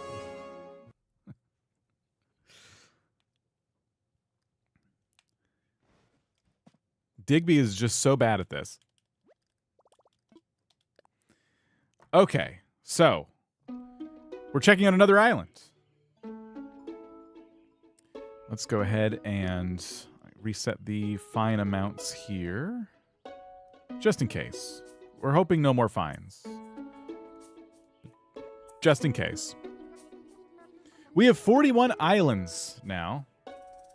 So we'll go ahead and update the number picker to 41, and we will roll it for 41. The number picker is acting very odd today. That's the second time that's happened. Okay, so 41. Went to the end of the list. All right, I have the dream address here. Vera, how's it going? I saw someone say that Digby's fleas were draining his blood. That's why he's so forgetful.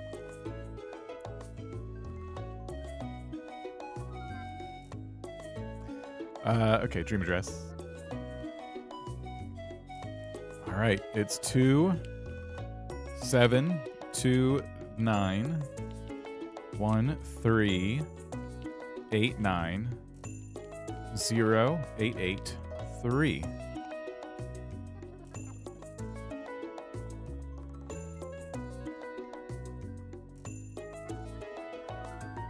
Amia?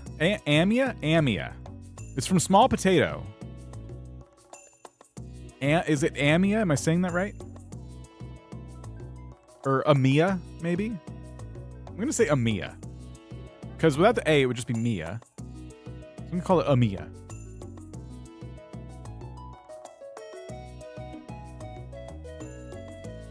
What's the theme? I guess we'll find out.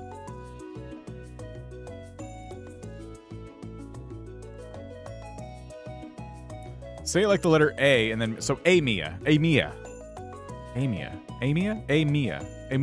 That's hard to say. It's hard to say like that. Why'd you do it like that? All right. Well, that's all right. Okay, so here we go. Let's go ahead and check out the map and see what we've got going on here. We have Sherb, Julian, Poppy, Renee, Judy, Vivian, Fang, Shino, and Kit Kat. Hooray! Oh, look at that. We got a little. I love this flag with the present kind of floating in the air. There's a basketball area right here by the entrance.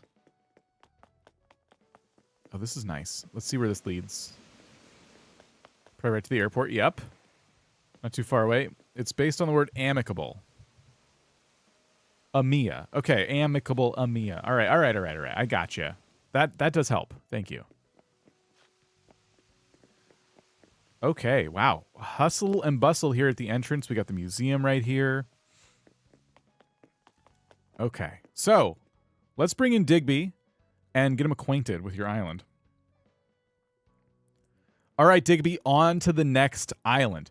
This one is called Amia, and I hurt my tongue trying to pronounce it right, but I finally got there. It was a little bit weird. I haven't seen an island named like that before, but when I got here, I was greeted by lovely fall colors. There's leaves falling, and there's basketball right here behind resident services, and there's all sorts of cool things to see. For example, just south of resident services is a tent next to a small, narrow river. There's a campfire going. No one's here, which is a bit interesting, but I'm sure they'll be back soon. And not too far from that is the airport, and as you get out of the airport, you can see that someone's having a picnic. It looks like they left some milk out. I'm not sure. I don't want to get too close to it in case it's been out for a while, but, you know, some milk was left out. There's a book, a little radio. It's pretty cute.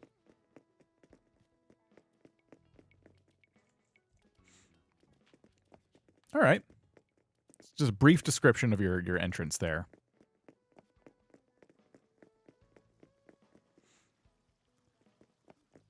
Love the way you've done the rivers here.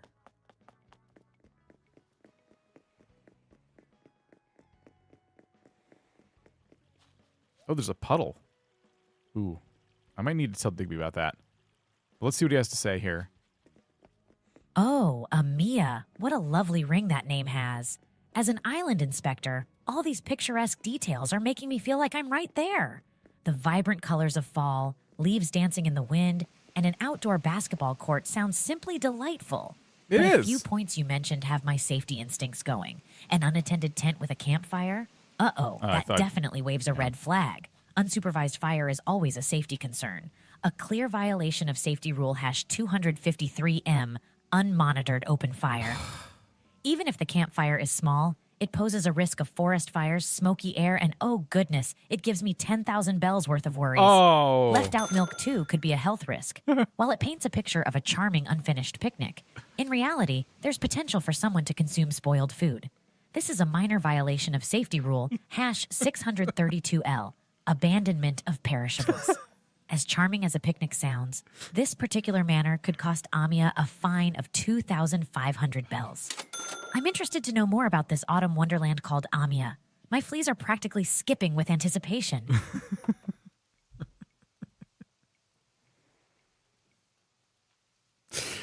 Abandonment of perishables. Just so funny. Okay, I am sorry. We did end up with some fines there. So it looks like you got 10,000 bells for unmonitored open fire. And then not too bad here, but 2,500 bells for abandonment of perishables. Okay. So couple of fines were taken away there, but it's not too bad. All right. Overall, I think Digby likes your island. So that's good. Let's head over here. Oh, you know what? First of all, there was when we were over here, I have to let Digby know about this. I'm kind of his eyes and ears. You know, I can't. I know this is probably going to result in another fine, and I apologize, but I have to report it. There is the issue of like jumping over the river. Even I know that if you leave spots like this wet, somebody could get hurt. So I do apologize for this. Digby, I have something really important to tell you. As I was exploring the island, I came to the river. And there's not a lot of bridges here in Amia, but there are some fun little areas where you can jump. Like, you know, think stepping stones, right? And one of them, unfortunately, has some standing water on it. So imagine you're in the middle of the stepping stone, and there's this puddle, and you still have yet to jump to the other side. So you're like hovering over a river with a puddle. Now, I know this is not going to go over well with you, but I have to let you know about this. That's kind of my job right now. But please, you know, maybe go easy on Amia here.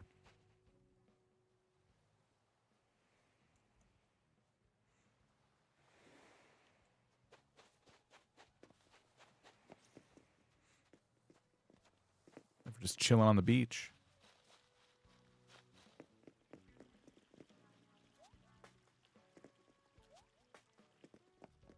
Oh dear, a stepping stone with standing water?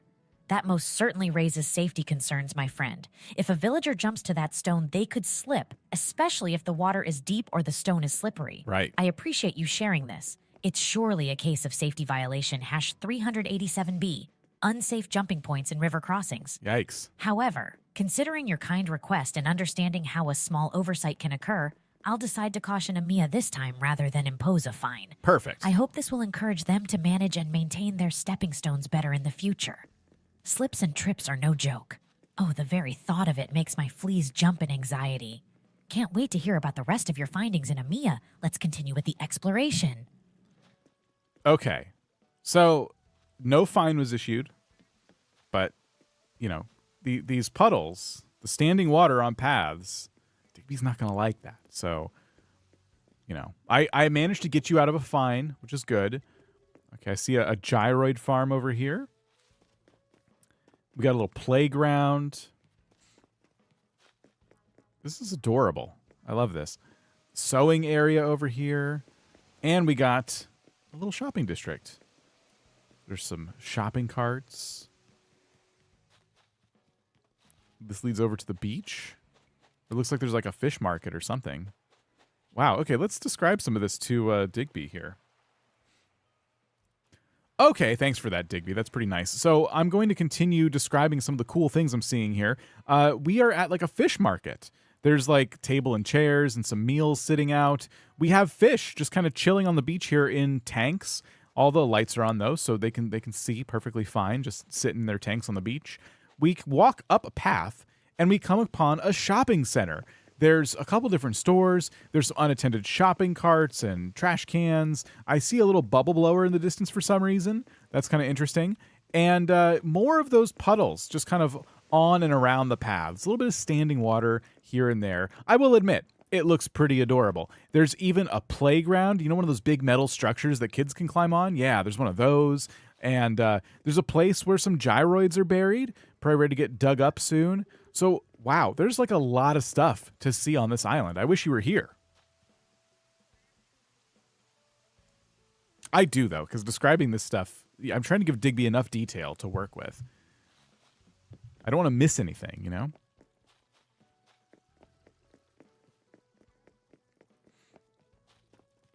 This farm, I like this a lot. This looks really good. Look at this. Oh, the details of Amia sound absolutely delightful. A fish market on the beach? Just charming. But, I do hope the fish are well aerated and kept at safe temperatures. Oh, come Standing on. water puddles in and around paths makes me scratch. It's a known case of safety violation #117C, unsafe pathway conditions. Unattended shopping carts? Oh dear. That's a classic safety violation #323D. They're by a abandoned store. shopping carts. You know, someone could trip over one, or even worse, a kid could play and get hurt. That's another fine of 12,000 bells. Oh, I can't help but worry, can I? Then there's the playground area. Boy, I hope it has a soft landing area around the metal structure and regular inspections for safety in case any bolts come loose. And gyroids buried ready to be dug up. Oh, the fascination. Your descriptions are making me long to be right there, flea friend and all. Can't wait to hear what else you discover on the vivacious island of Amia. I think Digby has like 4 different ways of saying your island's name. 12,000 bells issued on that one for abandoned shopping carts, because apparently someone can trip over them, I guess. I've never seen someone trip over a shopping cart. I suppose kids playing with them is a concern. The bolts falling off of the playground was an interesting one to bring up. Like, I don't know how often that's happening. But funny enough, you didn't get a fine for the potential of that happening. You got a fine for the shopping carts, which were sitting next to a store, as you would expect them to, but you didn't get a fine for the potential of the equipment falling apart that kids were playing on.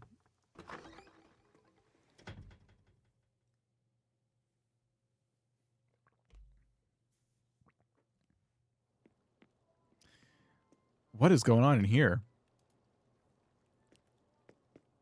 I like the color scheme a lot. This is pretty cool. This is a solid use of froggy chairs.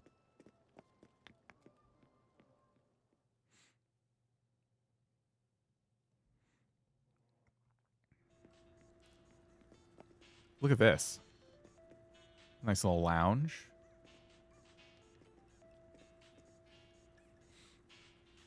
All right, now I'm inside a house, and there's a lot of cool things here. In the entrance is a nice green and kind of like dark room.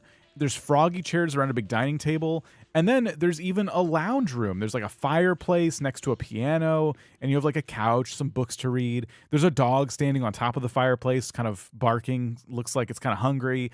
And yeah, so far, this house is pretty cool.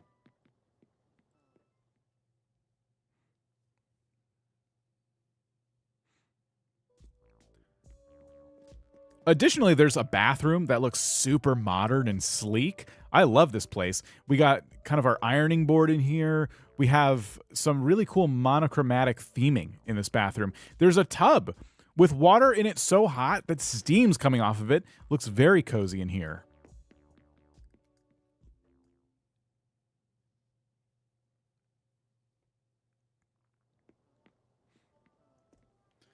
We'll let him chew on that for a minute.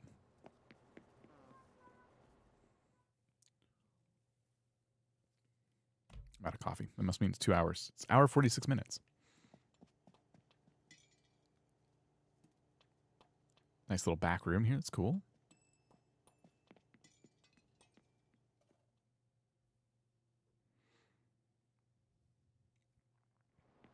The house you're describing sounds like a true haven.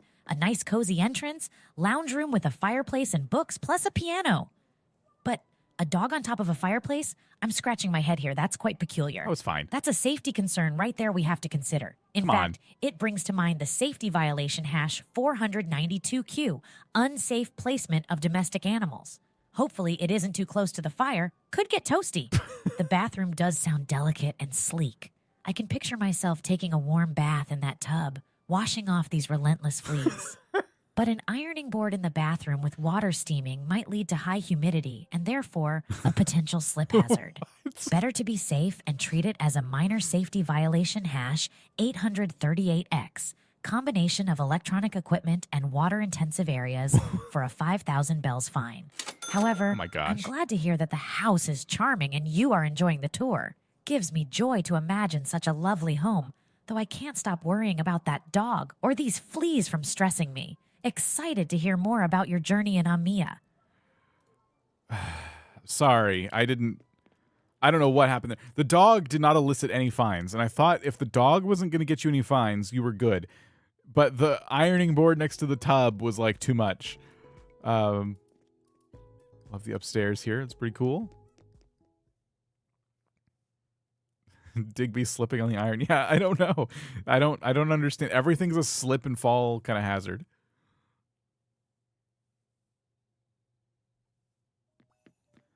Oh, wow. What's down here? Now I'm in a very dark basement. I'm kind of looking around. It's hard to see, but I see like a gaming setup and there's some bugs. In fact, all over the house seems to be a lot of bugs kind of like fluttering around plants, which I guess is a nice touch. One concern that I have is, well, there's a vacuum with like some sparks coming off of it, but that's not really my concern. My concern is the bed wasn't made. Which is, you know, when you have company over, kind of rude, right? You should probably make your bed. And there's also a freezer that's so cold, like it has like chills coming off of it. And there's like a bucket with some kind of like insect in it in the basement too. It's full of water. It's kind of gross.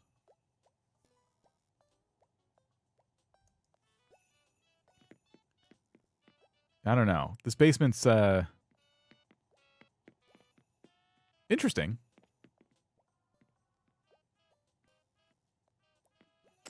Digby's coming in.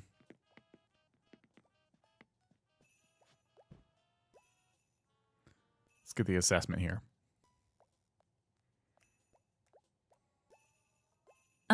Bugs fluttering around the house? While it can be considered a natural touch, it might be cause for concern when it comes to cleanliness and health safety. Everyone does Maybe it's not serious enough to be a safety violation, but it's definitely prickling my fleas. A vacuum with sparks coming off it, though. Yikes. That sounds like a huge safety risk electrical hazard. It's fine. I definitely can't ignore it. I must raise safety violation hash 149R, unsafe use or storage of electrical appliances. Amia might face a fine of 15,000 bells for this, Oh, I'm wow. afraid. An unmade bed, while maybe not a safety issue per se, could be a matter of tidiness, which is always part of maintaining a comfortable living environment. That's true. But the very That you cold got called out freezer for. and a bucket with an insect in water in the basement, now those are unusual details. Irregular temperatures and bugs in water, it's a peculiar mix. Amidst all, I do hope they have proper measures to maintain the basement's hygiene. Your descriptions definitely bring this island delightfully to life in my mind. Despite the fine and a couple of odd details, I can't help but be captivated by Amia's unique charm. Looking forward to hearing more. So Small Potato just admitted something. I just to give context to Digby. Don't worry, Digby. I did talk to Small Potato, who, owns the island, and they said that all of their electronics are faulty. So, it's kind of a normal thing here, I guess. All right. We just got to be honest,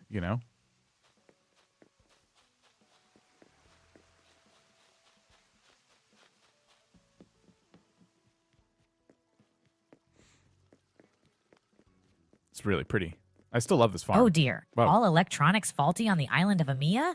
That's, certainly not what I was expecting Why? to We gotta hear. be honest. Electrical safety is incredibly important. I can't help but pause and scratch anxiously just thinking about it. Having faulty electronics around might lead to safety violation hash 317E, Oh. continued use of known faulty electrical items. That's a fine of 30,000 bells, as it could potentially lead to fire hazards or electrical shocks. Hopefully, Small Potato can invest in some repair work or new, safe electronics soon. Despite all this, I'm sure Amia still has its charming qualities. It's certainly turning out to be a unique island visit.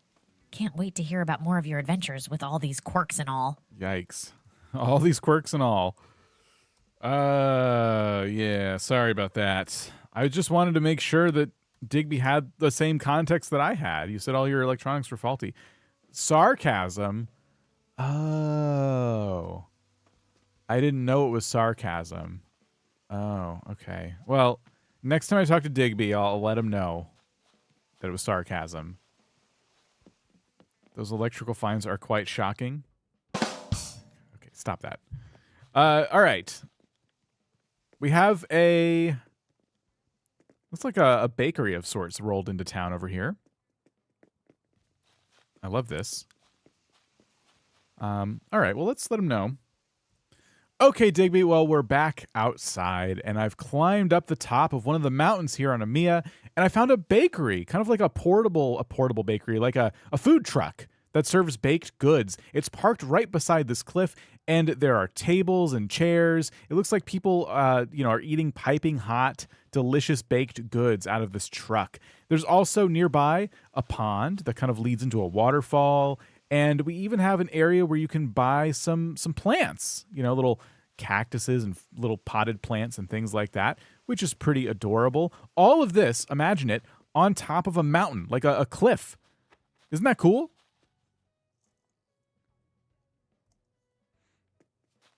The way I word things. What? I'm just giving Digby a description of what I'm seeing. He can't be here. I'm his eyes and ears.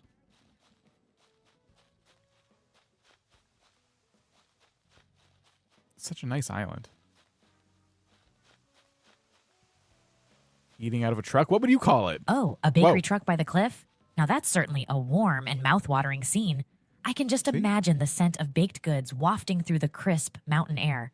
It sounds positively divine. But it does make me ponder a bit on safety aspects. Is this truck positioned securely? I wouldn't want it to accidentally roll off the cliff, invoking safety violation hash 821A, unsafe vehicle positioning on an elevated level. That's a fine of 25,000 bells right there. Jeez. Trust me, such an accident could not only be dangerous, but can also disrupt the peace of the lovely cliffs. The serene pond leading into a waterfall sounds perfectly dreamy, though. I hope they've installed safety railings or signs near the waterfall to avoid any accidental slips. They haven't. The plant shop is also a cute detail. Greenery always adds to the charm, doesn't it? Once again, your vivid description has brought the vibrant picture of Amia alive. It's exciting to be a part of this exploration, despite my palpable safety worries. Can't wait to hear more of your discoveries in Amia. Be out here letting intrusive thoughts win. Okay, you did end up with another fine there. 25,000 bells. So let's see here.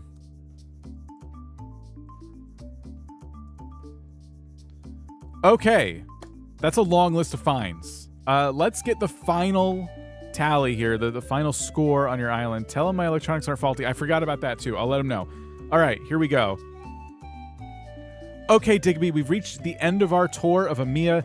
Small Potato wanted to let you know before you grade the island that the electronics thing from earlier, that was a joke. There was a faulty vacuum. I did find a vacuum with sparks flying off of it earlier. That was not a joke, but it was sarcasm when earlier I said that all the electronics on the island are faulty.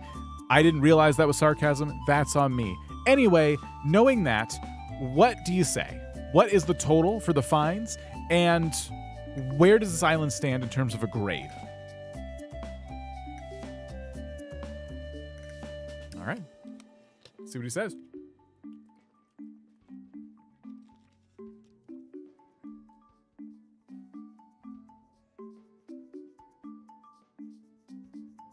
To the gallows with your faulty vacuum.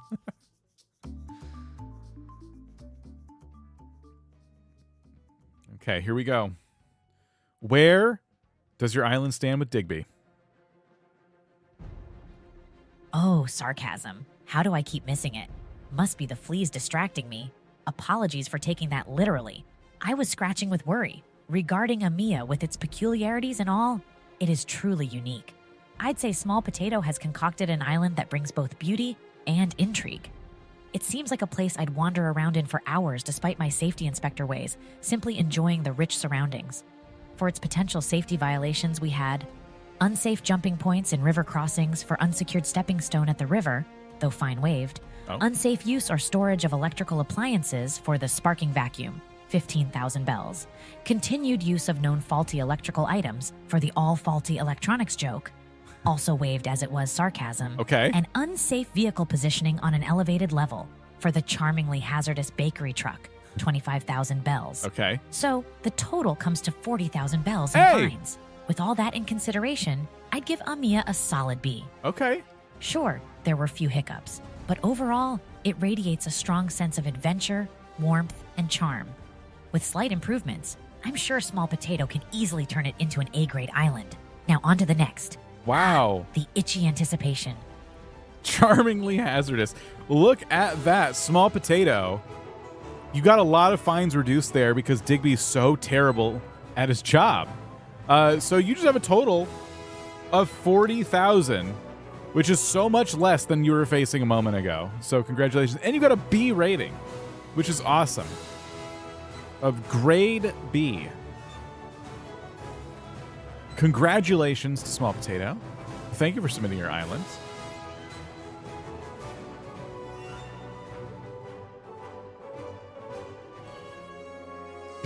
Can someone please help Digby with his fleas? I'm sure it'll be fine. Now my theme is charmingly hazardous.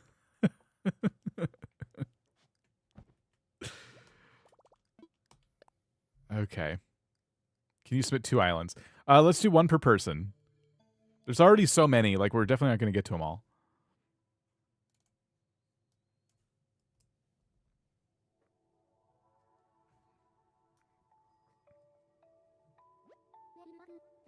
Okay. So, let's see. I'm going to... Oh, I got rid of the fines. I'm just resetting here. So we'll do... we already did that one. Yeah. Okay, we're picking an island. That's what we're doing next. All right, so we have on this form 44 islands submitted. 19. All right.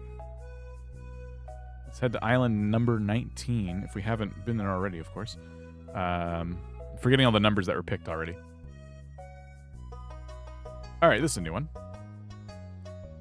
They said not to tour their house, which is good because I haven't been going inside houses very much anyway.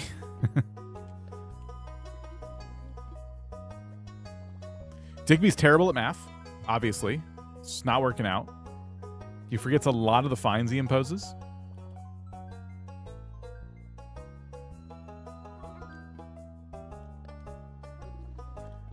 Okay, so it's 7795 7104 7013. I think. Oh, 3.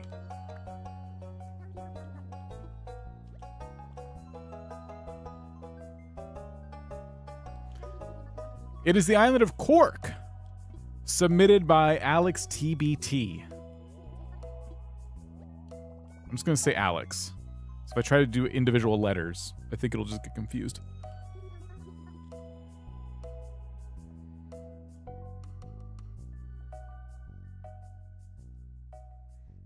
Okay.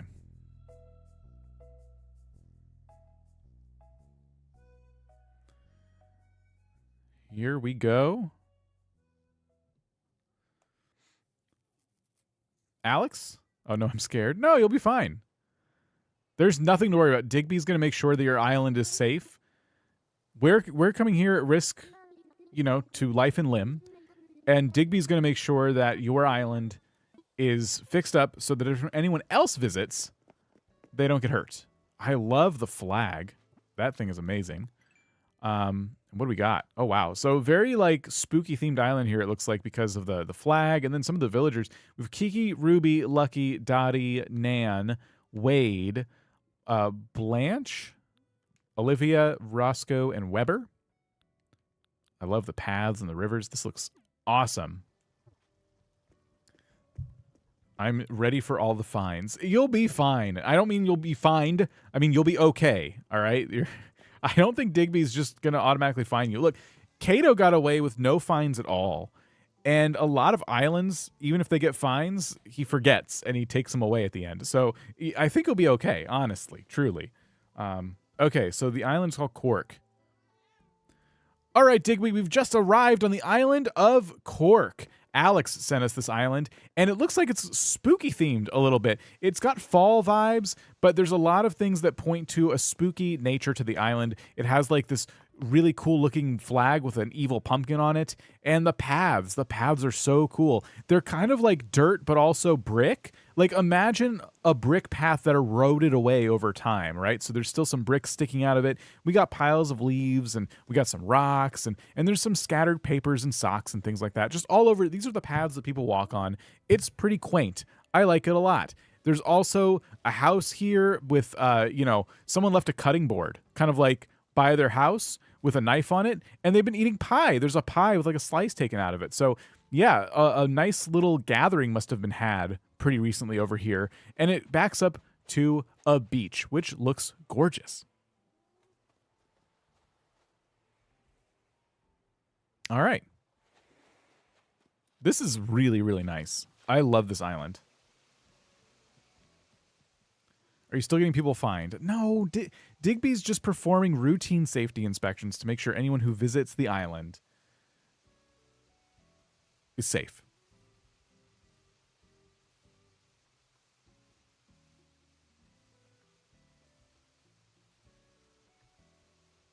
Oh, Cork, with an air of mystery and spookiness. The flag with the evil pumpkin hints at an intrigue. An island with a story to tell. How fascinating. Yeah. These paths, they sound charmingly rustic with a touch of history. The fallen leaves and scattered papers and socks almost make it seem like the scene of a mystery novel, doesn't it? It does. But eroded brick paths, litter on the walkway, I'm afraid those sound like potential safety violations. Come on, don't be a Safety stickler. violation hash 763C. Degraded path conditions could result in a fine of 15,000 bells. What? We must ensure that paths are safe for travel, no matter what the aesthetic intention may be. Leaving a cutting board outside with a knife on it, that's a potential hazard I can't ignore. Immediate safety violation hash 406N, unattended sharp objects in common area. it incurs a penalty of additional 5,000 bells. Despite these That one's fair. concerns, a house that recently hosted a pie party sounds delightful and welcoming. I also positively love the sound of the beach. Cork sounds like a beautifully thematic island with a charming, albeit eerie, aesthetic. Even with the broad strokes to dial up the intrigue, the safety issues are a reality we must address. Looking forward to hearing more about this unique island, flaring up my inspector instincts and making my fleas jitter with excitement. Fleas jitter with excitement. Okay, listen. I don't agree with one of those fines, but you got a couple there. You didn't get a lot of positive marks for your path. 15,000 bells for the path. But then you also have the 5,000 bell fine for the knife that was left out. That one's fair. I mean, you did leave a kitchen knife just sitting out for anybody to just do who knows what with. So I'm going to say, like, that fine feels justified to me. Koi's been around for 27 months. Nintendo stole Digby away from us in Animal Crossing. That's why we're bringing him back. But hey, this island is really, really nice. And even Digby, who's issuing fines left and right, also agrees. So we got a little coffee stall here. Okay. All right. Okay, Digby, I know that you're a bit concerned, and I get it, but I need to describe some other cool things, because as I walk the paths, I find neat things like a coffee shop just sitting right here in front of a pond. So you can buy a cup of coffee, you can sit on the bench and enjoy the sounds of the nearby waterfalls. As you continue down the path, there's a public place to do laundry. Yes, there are other people's laundry just kind of hanging out on clotheslines, and there's washboards, and there's also a rabbit here to help with the laundry, which I think is pretty cool. By the entrance are wrapped presents, which I'm actually able to pick up and steal for myself, which is awesome to see because I love presents.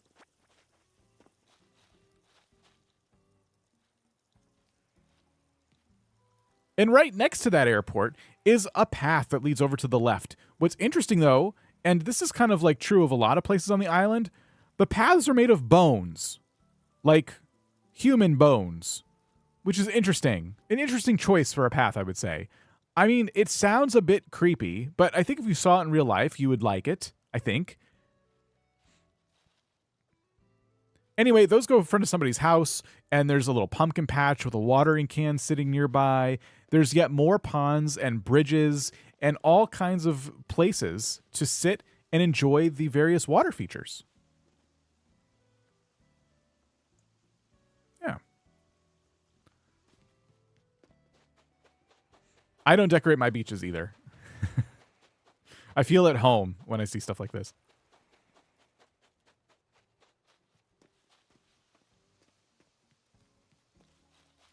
This is really like such a lovely, pleasant island.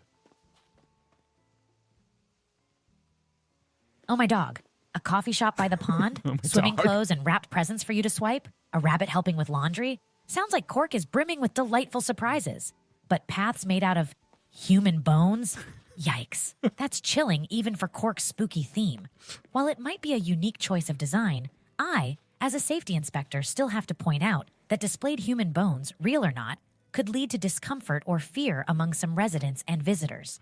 Also, I worry about the possible sharp edges or if they're sturdy enough for constant foot traffic. Hence, safety violation #666S. Oh. Unsafe use of scary-themed pathways. This attracts a fine of 25,000 bells for this eerie decorating choice. Despite the spooky decorations, it sounds like Cork has a harmonious blend of different elements. The presence of water features and various scenic spots makes it a lovely place to unwind. I wish I could teleport right there. Of course, apart from the bone paths, that has me scratching my fleas with nervousness. Oh, I can't wait to hear more about your discoveries on this mysterious island. Okay. So, I'm sorry. You ended up with 25,000 because of your bone paths. Specifically, I want to say it. That was safety violation number 666S. Unsafe use of scary themed pathways.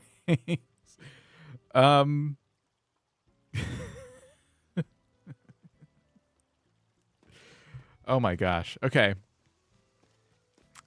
Well, Digby is really hung up on the human bone paths. We have a cemetery, though. It's probably where the bones belong. I should let him know. Well, don't worry, Digby. As I continue walking the island, I will say I've come across a cemetery, and this is one of those cases where the bones are kind of where they belong, with a few exceptions. Here and there, it seems like there's some scattered human remains just about. Like, maybe when they were digging the graves, they missed a little bit, which is okay. You know, it happens. People make mistakes. I mean, there's a lot of bones. As I walk and I look at this cemetery, I'm kind of updating you in real time here. There's more bones kind of like on top of the graves than perhaps inside them. So just something to keep in mind. There's even a shovel next to one of the graves, which I think implies something, which is kind of interesting.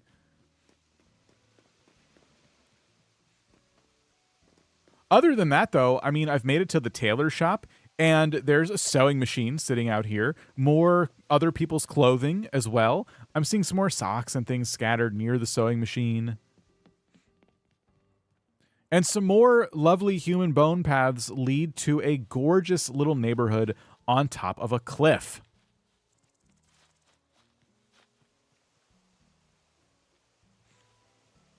Okay.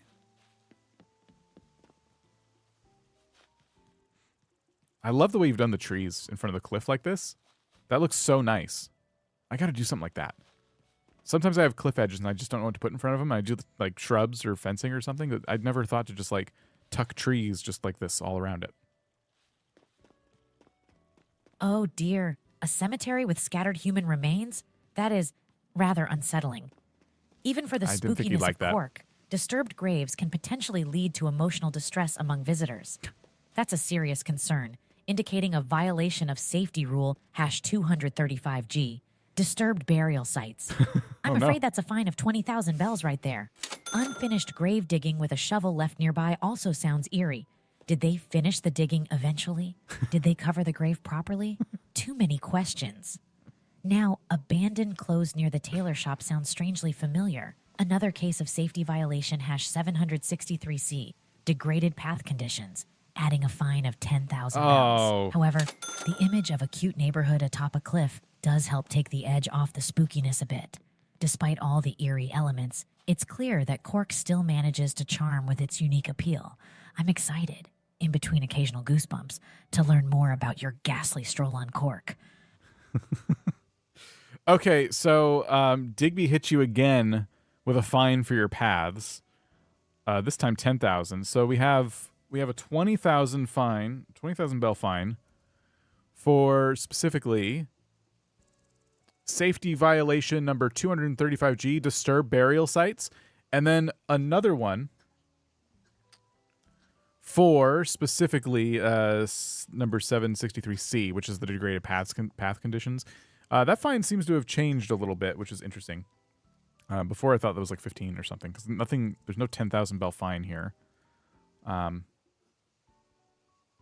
Okay, cool. So let me go ahead, and I think all those are updated now.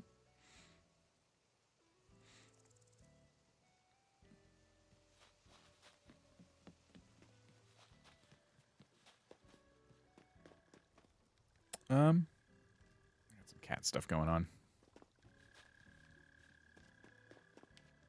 It's distracting. I think we've kind of covered this area though.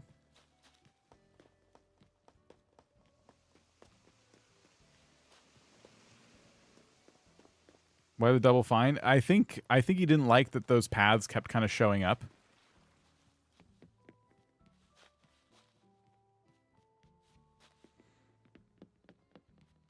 Okay, what else do we got? Ooh, this is nice. Oh yeah, this is lovely. Oh wow, you have the original Looks Cranny too. You missed a gift? I actually didn't even open these gifts.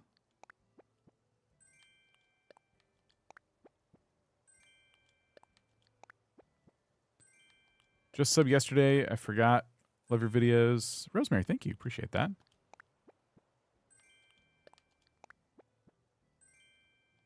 We got a cow skull.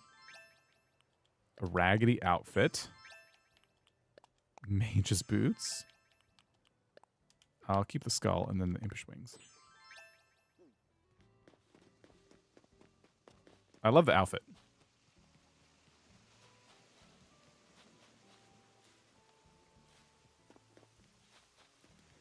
Fishing area. All right. This is great. I think we should give Digby another opportunity to appreciate some different sites around your island.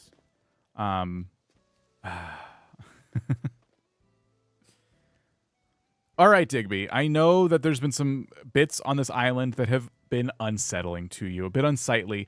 And I want you to know it's not over yet. There's even more bones. There's a full human skeleton kind of hanging out near the shopping district. But listen, you know, you kind of expected this, right? It is a spooky island. I just wanted to point out some other really cool things, like the wheat field that's nearby. We also have a bakery kind of sitting out here with, you know, a place to buy some cakes and muffins and things like that.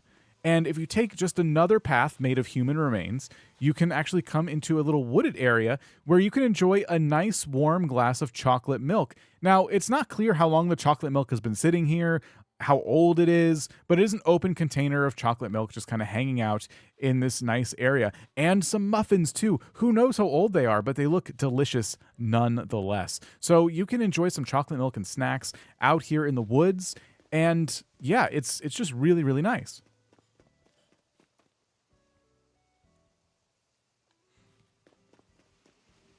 Oh, there's a boulder just in the middle of the path. I'll let it go. Digby has a lot to think about.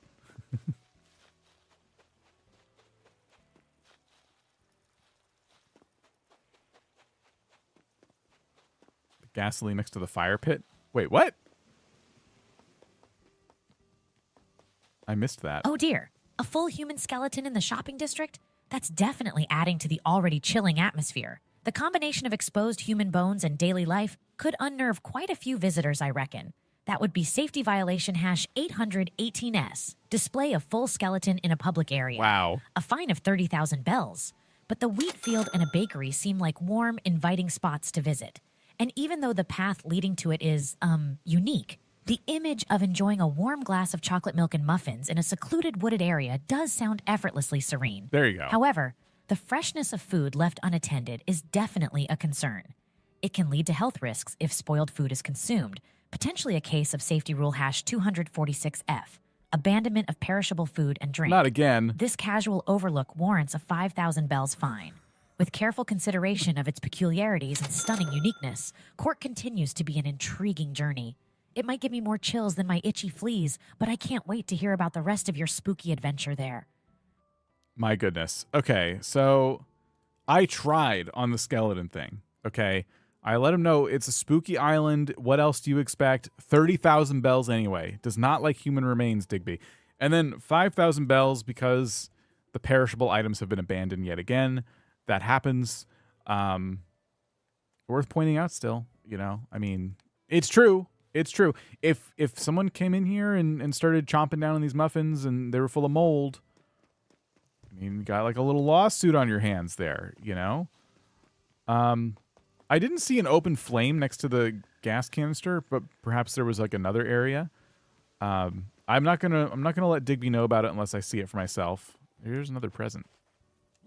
Little presents everywhere. Oh, the lantern. I love this item.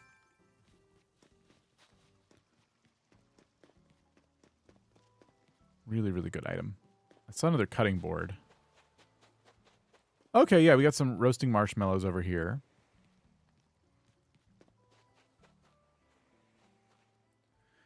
Well, Digby, before we wrap up the tour, I should tell you about the final area that I'm checking out on the island. For example, we have even more picnic areas with some food and some books kind of hanging around. Human remains scattered about that you can walk atop so that you can get to other parts. For example, a campground. We have some marshmallows roasting over an open fire next to a tent on top of some, old dry leaves that were kind of left behind from all the leaves falling, because it is fall. We have a cutting board here with a knife so you can sit down and you can enjoy some snacks easily. You have the tools to do that because it's all right there.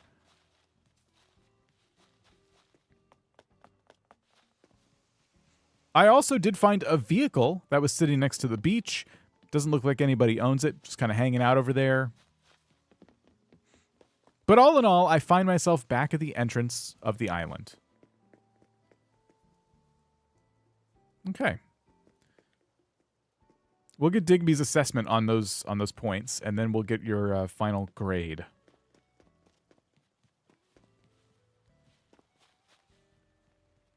Think the knife will be a fine? No. Digby already hit you with a fine for the knife. There's no reason to do it again. Oh, a campground with marshmallows roasting over the fire. Sounds enticing, but campfire safety is important too, especially with dried leaves nearby. Yeah. Open flames can pose the risk of a wildfire, but let's not rush to conclusions. The cutting board with a knife left in a public area is also a concern. We've seen unsafe sharp objects can lead to unwanted accidents. And an unattended vehicle by the beach? I hope it's parked securely. Abandoned vehicles, even on a beach, can pose hazards such as leaking fluids or unexpected movement. Oh. I'm scratching with anxiety over here. Returning back to the entrance surely brings back memories of your fascinating tour. Despite a few safety quirks, the island has a magnetic allure. I can't wait to hear your final thoughts, even if my fleas are jumping with anticipation. What was your overall impression of Cork? Mine? No, it's not my job. No.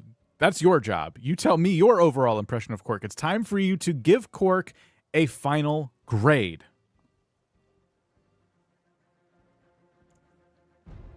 Here we go. What is Digby's assessment of Cork? There's a lot of fines here. Will he wipe those fines away? Are you going to get out of here with, like, a B grade? Who knows?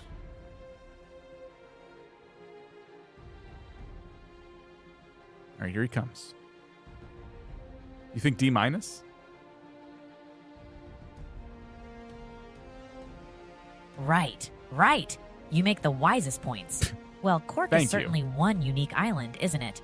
Cork's spooky charm and creative use of themes certainly make it a standout. The personality of the island with its mix of everyday life, adorable features, and eerie elements create a vivid impression. Yet, there have been a fair number of safety hazards, a combination of real or perceived, like human bones, abandoned sharp objects, unattended campfires, and whatnot. For the safety violations we have: unsafe jumping points in river crossings, forgiven; unsafe use or storage of electrical appliances, 15,000 bells. Okay. Unsafe vehicle positioning on an elevated level, 25,000 bells. Disturbed burial sites, 20,000 bells. Degraded path conditions, 10,000 He's bells. remembering these. Unsafe use of scary themed pathways, 25,000 bells. Display of full skeleton in a public area, 30,000 bells. Abandonment of perishable food and drink, 5,000 bells. Ugh. That brings the total fines to a hefty 130,000 bells. Deducting points for the safety hazards and adding for uniqueness, aesthetics, and that lingering sense of mystery they've Here we achieved, go. I'd give Cork a B. This isn't to say Cork doesn't have potential. There it is. Now, I just want to say, he said he was giving Cork a B, but the reason it trailed off is because it's a B minus, but he didn't enunciate the minus. So take that as you will. You can have the B if you want, but it's supposed to be a B minus. But congrats, either way. Nice job on Cork. Digby remembered like all your fines, so I apologize. 130,000 bells for you. But maybe next time people visit, they won't trip over sharp bones or get themselves cut by knives that were left out. Overall, yeah, it's great job. Alex, thank you for sharing your island.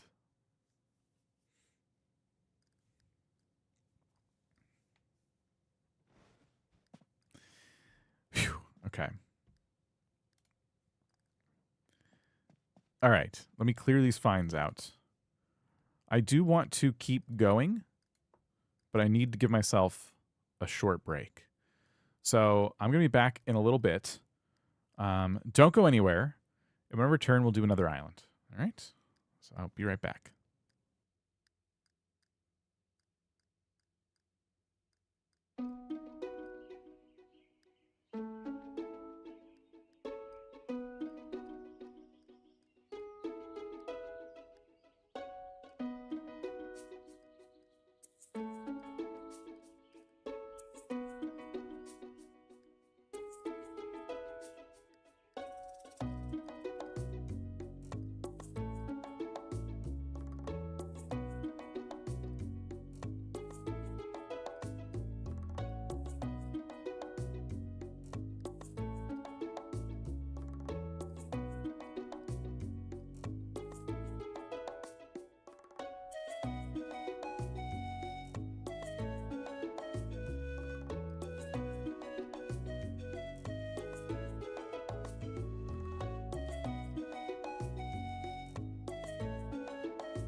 All right. Thank you for waiting. Appreciate that. We're going to continue doing our dream tours. Digby's given some pretty harsh fines. But what helps is that the grades, like afterwards, he's very understanding. He gives the island some pretty generous, good grades, you know? So imagine this ending up on a site somewhere and your island has a good grade despite having several 100,000 bells and fines tacked on. As long as you pay those fines and you fix the safety problems, your island will be deemed safe for other people to visit, which is really nice. Okay, so let's dream.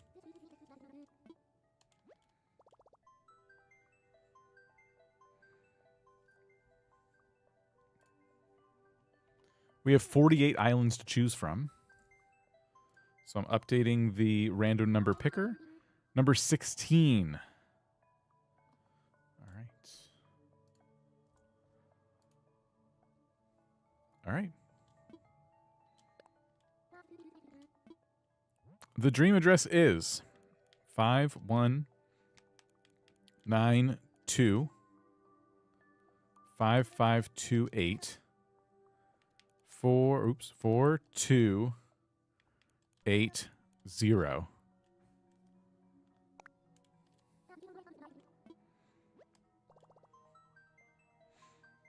Island is Doctor Who themed. Also, Doctor Who monsters on it. Digby will lose his mind.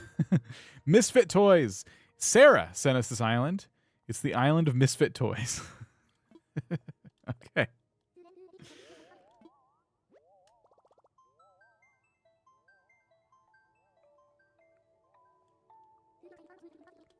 Anything you want Digby to know about your island before we get started?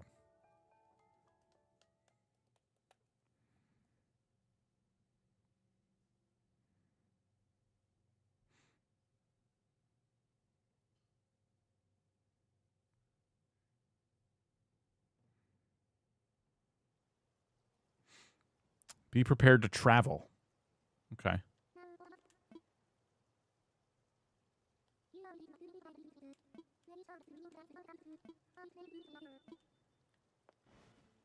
All right. What do we got? Oh, wow. What? What? I've never seen anything like this. Okay. Well, who lives here?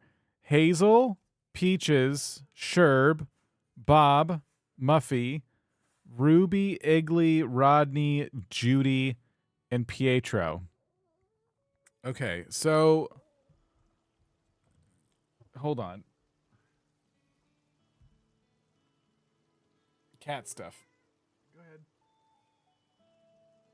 Come on. What's in the window? Okay. I don't know what to do. Okay, so we need to give Digby a rundown of this island so far, but before we do, we need to take a quick break because we do have a sponsor today. I don't know if you guys know this, but sometimes the streams are sponsored, and today's sponsor is Cheesy Poultry Spheres. That's what they look like. Speaking of safety, I'd like to mention the sponsor of today's stream, Cheesy Poultry Spheres. Each sphere is made with 100% food-safe ingredients, which Digby is sure to love. But don't tell Digby about the spicy surprise. Each Cheesy Poultry Sphere is seasoned with either humble black pepper or inhumanely hot Carolina red peppers, and you'll never know which one until you bite down. Take bite.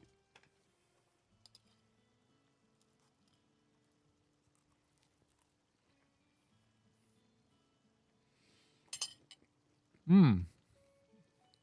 Mm-hmm. Mm-hmm. It's hot.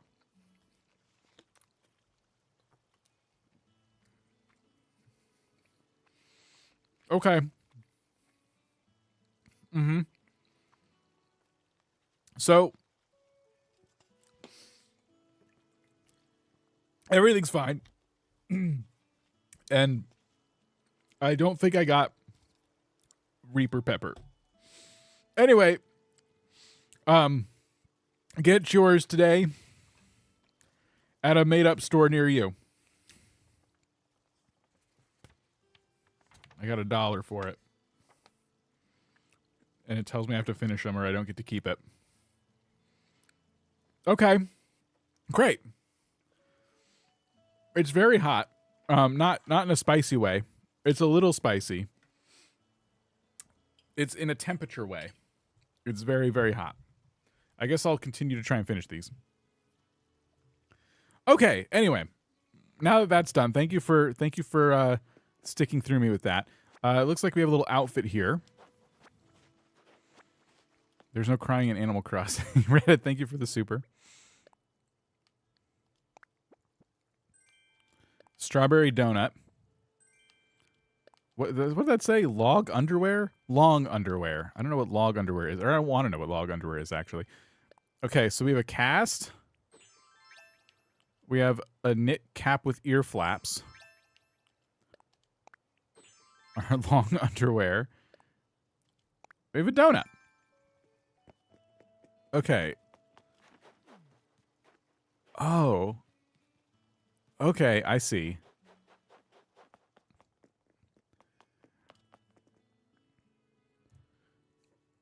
Okay, Digby, this is the most interesting island yet.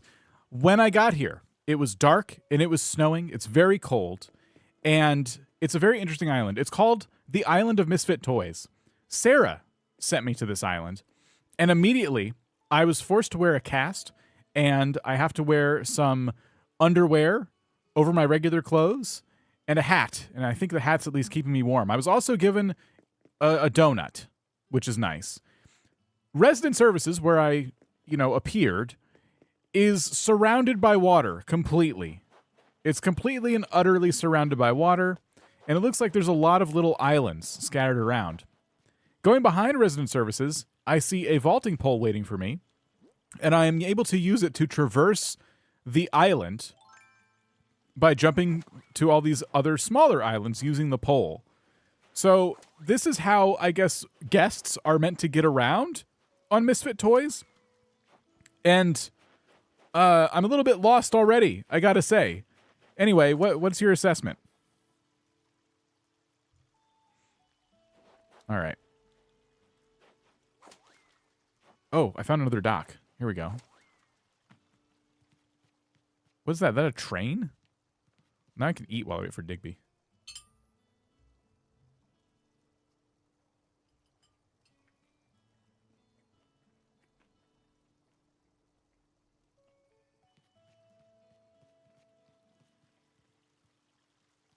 Oh, Island of Misfit Toys. The name in itself sounds charmingly eccentric, although being asked to wear a cast, underwear over clothes, and a hat is certainly unusual.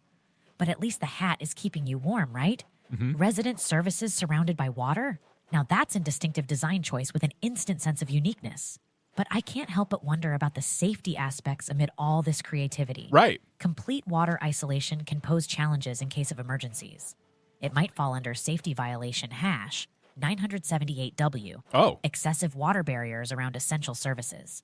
This odd choice could attract a fine of 20,000 bells. Whoa! The idea of hopping across to smaller islands with the help of a vaulting pole does sound quite adventurous, but it could also lead to accidents if not done carefully. I might have to put this under safety violation hash 497E, unsafe modes of island travel, which could mean another fine of 15,000 bells. Yikes. Despite these concerns, I'm thrilled to hear more about the Island of Misfit Toys. It seems brimful of quirks and surprises, keeping me on my toes. And boy, even my fleas are hopping with O-Verity. Can't wait to hear what else you find. What? Okay, you did get a couple fines there. Honestly, I'm going to say they're justified. I could have gotten hurt. 20,000 bells for excessive water barriers around essential services. I think that part's important, essential services. And then 15,000 bells for unsafe modes of island travel. Like, I think like a little boat or something would be a lot safer than hoping I'm athletic enough to traverse the island with this vaulting pole. But anyway, I do see the train yard here. This is really unique and very, very cool build. I love it. I like the graffiti as well. Misfit. Like, this is like all very custom. It's really cool. Train tracks going in all these different directions. Wow. Look at this. This is incredible. I wonder, are these little houses decorated? I just gotta see.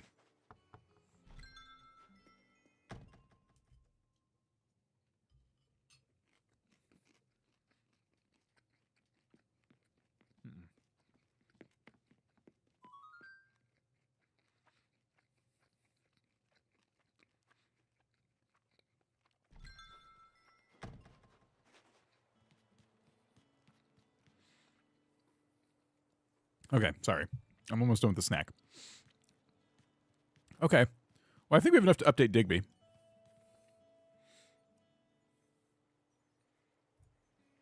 All right, well, I made it across safely somehow, and one of the first things I found was an old train yard. It seems like this whole place used to be full of life and hustling and bustling, but these days you have big pots of soup on the side of the street, just kind of cooking with big open flames. A lot of the roads, they have crosswalks and stuff, but they're full of big gaping potholes. People have left old garbage just kind of on the street. And there's a train parked in the train yard, and as you walk up close to it, which is really easy to do, you see graffiti all over the side of the train. And then as we continue to walk the island, there's dark alleyways littered with more trash, but they're well lit, which is nice. So probably fine, right? And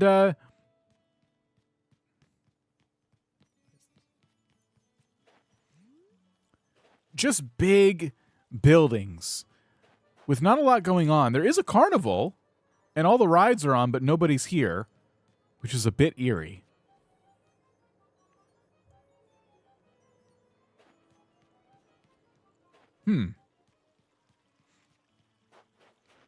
I said dark alleyways, but they're well lit. That's funny. I meant to say like mysterious alleyways. Oh well.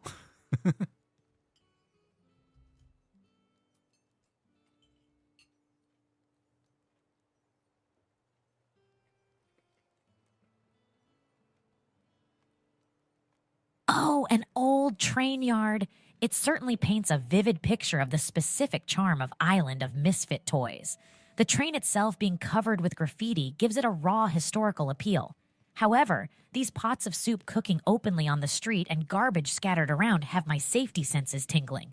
Open flames in a public area always ring alarm bells. Safety violation hash 452G, public fire hazards, incurring a 10,000 bells fine. Yep. Littered garbage also equates to violation hash 593J, public littering. So that would be another fine of 5,000 bells. Yikes. Potholes and crosswalks are definitely a safety issue, considering tripping hazards. That might fall under safety violation hash 314Z, unmaintained public pathways, which attracts a fine of 15,000 bells. Community spaces like a carnival being abandoned might not be a safety issue, but it does add to the eerie atmosphere. Oh, the mysteries of this island have me itching, and it's not just my fleas this time.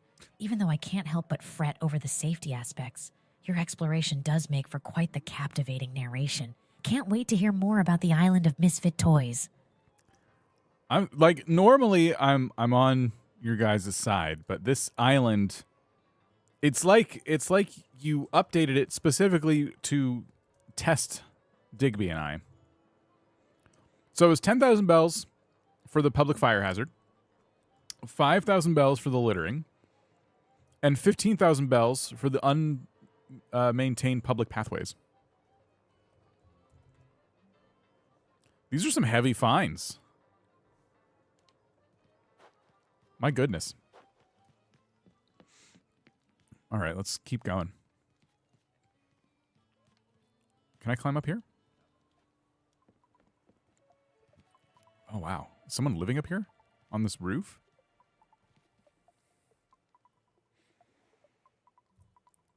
Well, continuing my tour on the island, I've climbed on top of a building. And on this building, it looks like someone might be living up here.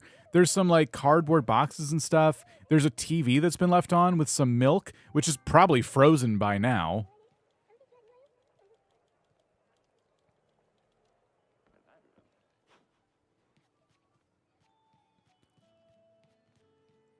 And the pathways look very festive up here.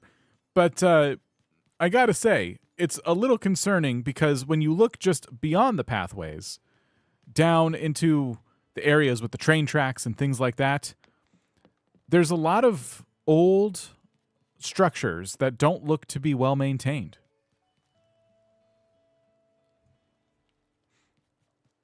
This is really, yeah, it's a really cool island. It's very festive up here. Look at this.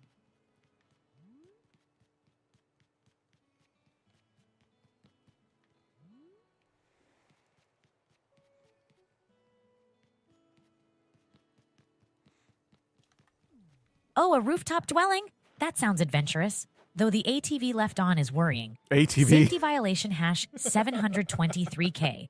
Disregarding vehicle shutoff protocol would apply here, imposing a fine of 10,000 bells. And as we've discussed, I'll correct unattended that. food and beverages like frozen milk could be problematic too. Old structures near train tracks, if not well maintained, pose a serious safety concern due to their unpredictable condition and susceptibility to collapse. This might fall under safety violation hash 854E, neglected infrastructure near public routes, which attracts a fine of 20,000 bells. We wouldn't want any of the onboard trains to have encounter with unsafe infrastructure. While some of these areas sound like they could use some TLC, I'm pleased to hear that some of the pathways are still festive and well maintained. I have to admit, my fleas and I are thoroughly intrigued by your journey on Island of Misfit Toys, excitedly waiting to hear more. Gross. Let me just correct the record real quick. It's not an ATV, like a vehicle. It's a television set that was left on top of a roof where there's snow and frozen milk. Just wanted to be clear about that.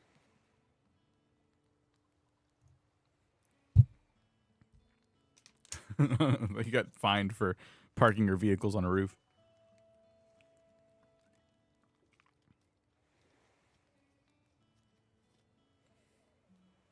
Oh my, I misunderstood. A television set being left on atop a roof, especially with the icy conditions, that's a concern for possible electrical hazard. That could likely fall under safety violation hash 371K, unattended electronics in adverse conditions, which could result in a fine of 20,000 bells. I do hope the inhabitant of the rooftop is taking necessary precautions amidst these conditions. My constant companions, the fleas, are bouncing with worry at such practices. I'm glad you clarified that for me, and I'm eager to learn more about Island of Misfit Toys. Is that more? Was the ATV on top of a roof cheaper than the television set on top of the roof? Should have kept his ATV. Wait a minute. Let me look. So it was 10,000 bells if it was an ATV. Because it was a TV, it's 20,000 bells now. Wow, ruthless. Okay, so we have a 20,000 bell fine, and that was for the neglected infrastructure near public routes. And then we have another 20,000 bell fine for the TV set that was left on top of this roof. The frozen milk on top of it. Huh. Okay. I'm sorry. That's rather unfortunate. All right, well, let's continue. I have to see if these houses are decorated inside because they look like they could be, but let's see. Is someone in here?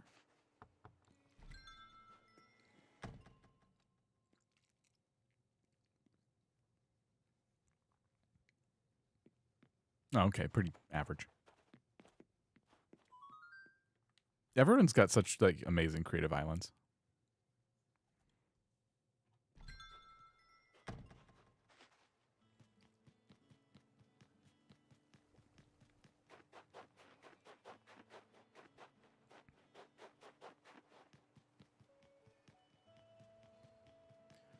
All right. So a lot of like rusted out areas here. Another rooftop television set situation here. I think you've suffered enough for that, though. What else do we have? We have just a lot of really long roads full of potholes and things like that. Oh, we're open. Okay, there's like a house up here that's hosting some kind of gathering. Let's see.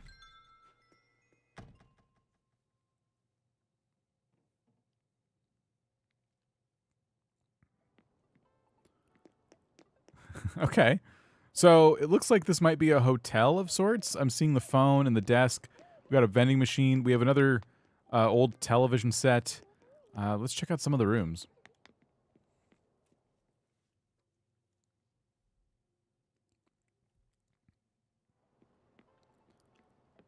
Oh, wow. Is this the kitchen?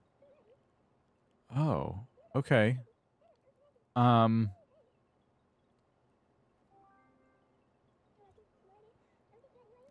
I've now entered what appears to be an old, possibly abandoned. Oh, wait.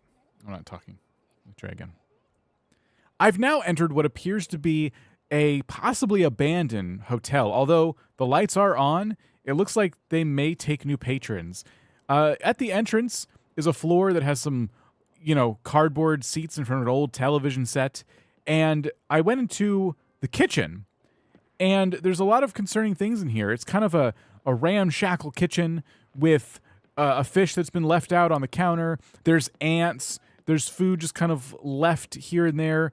There's trash that is overflowing outside of the trash cans.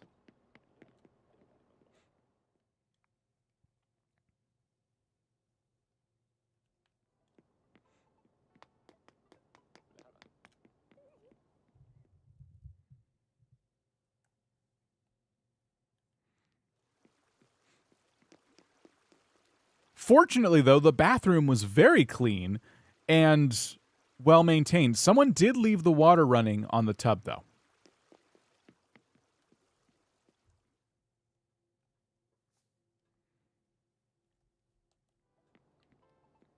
This is a really cool build.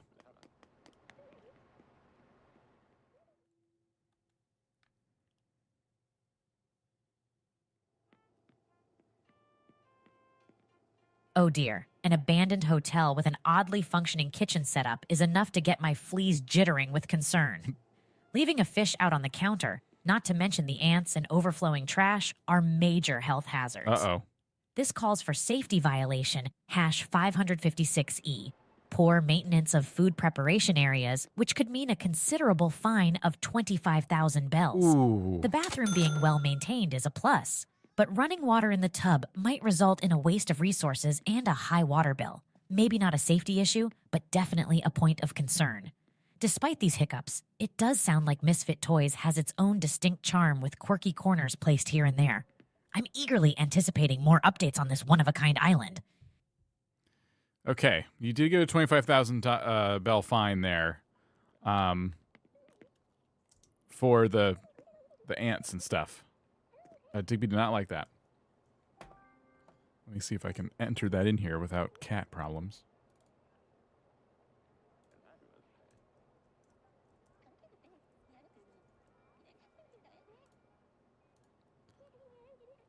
This is a lot of fines. Okay, and I have to talk about this basement. The cat today, I swear. Back and forth, back and forth. Okay.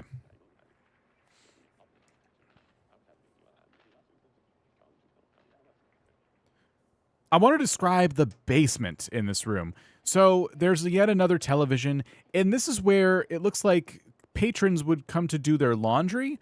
Lots of trash flowing outside of trash cans. The floor looks like it hasn't been maintained. It was concrete at one point, but now it's kind of eroded a little bit, and there's some like dirt and concrete kind of all mixed together. But fortunately, there are some very well-stocked vending machines. Uh-oh.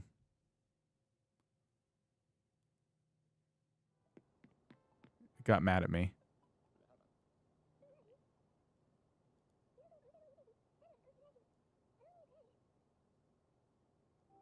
I think I have to restart the program. I think I did something to upset it. Let's see.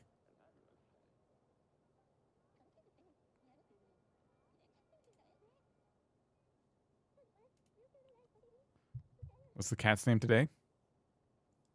Window Beast.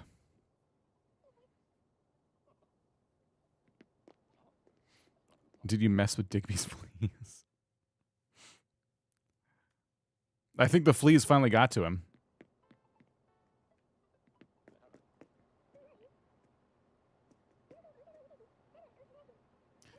Unfortunately, what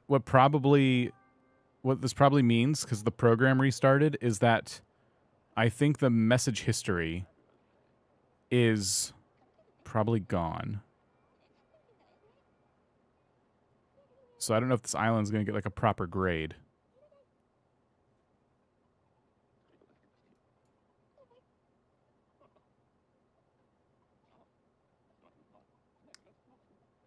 Okay, let's see. Real quick, Digby, do you remember what island we were visiting?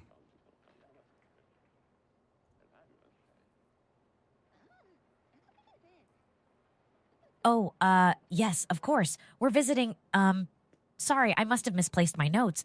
The flea bites are really keeping me on my toes today. I'm not entirely sure at the moment. Could you please remind me? Shoot, okay. What? There's like a ton of fines. I haven't accounted for all this stuff. Okay, let me see here.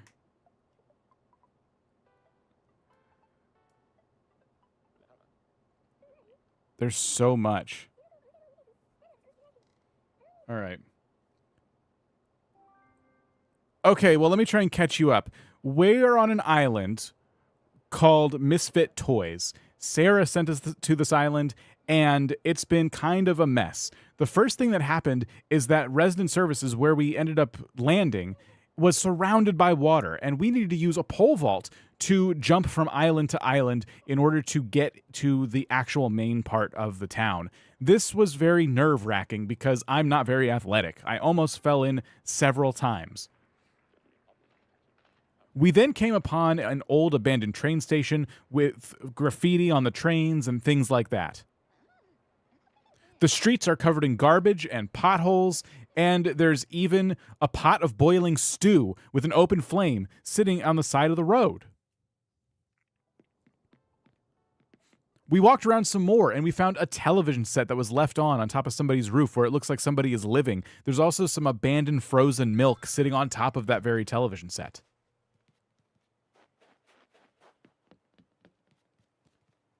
But we continued walking around, avoiding potholes along the way, and we came to an old abandoned hotel with a kitchen that was full of ants.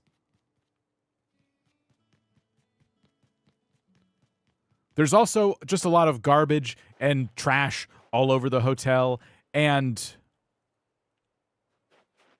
in the basement where people are supposed to do laundry was even more garbage and trash, but fortunately, a well-stocked vending machine. Now, because you misplaced your notes, I'll just say you've already issued a lot of fines to this island. They've stacked up quite a bit. 20,000 bells, 15,000 bells, 10,000 bells, 5,000 bells, 15,000 bells, 20,000 bells, 20,000 bells again, and then 25,000 bells. These were for all sorts of broken laws.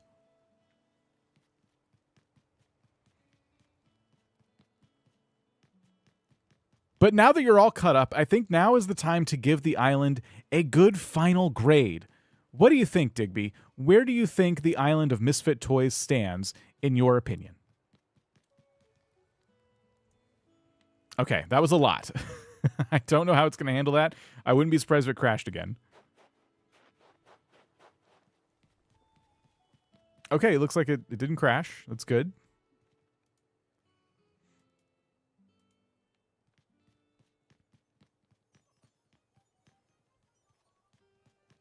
Oh my. Oh dear. Pole dancing over water, abandoned train stations, streets filled with garbage, open flames, roofs turned into living quarters with a television, not to mention abandoned milk sitting on that very TV, and an abandoned hotel filled with ants. That's a lot to take in. As for the basement trash situation, I'm a tiny bit relieved there's a well-stocked vending machine, but we're still looking at a disaster here. the sheer amount of fines points towards some serious safety violations. With all that in mind, I think asterisk gulp asterisk, I think I have to grade Misfit Toys with an F. Whoa! I didn't really want to do this so soon into my career, but the safety conditions they're seriously lacking. But hey, bright side, less trash might mean less fleas, right? The score could definitely improve with a good cleanup and a proper waste disposal system, an exterminator for the ants, and getting rid of that open flame could do wonders too. Maybe there's a future for Misfit Toys. I hope. Wow. Wow. Congratulations on getting the first F of the day. Unbelievable. Sarah, do you have anything to say about your failing grade? You've achieved what nobody else could. An island so deadly and so dangerous that it actually crashed AI Digby. And he got so upset when he came back that he failed your island.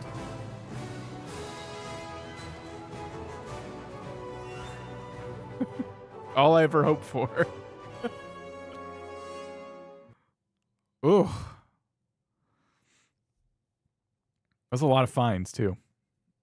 A lot of fines.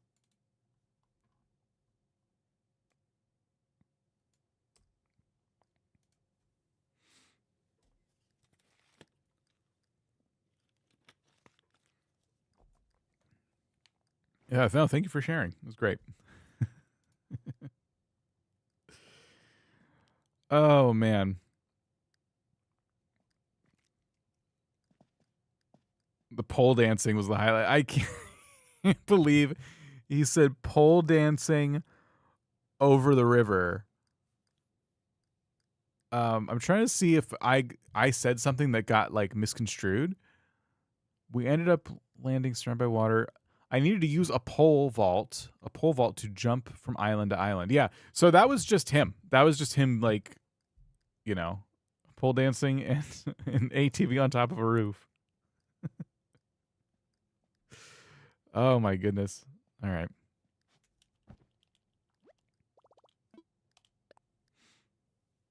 I'm gonna need to take out a loan. Yeah, you're probably gonna need some extra financing for sure. All right, we have 50. We have 50 islands submitted. Number 7 was chosen. I think we did number 7 already. Let me just double check here.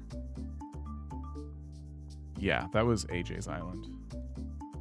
So, pick again. 45. Okay.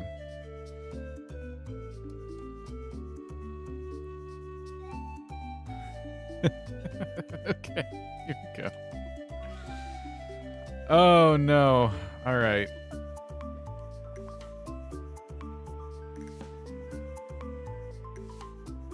I'm gonna need some help pronouncing this one.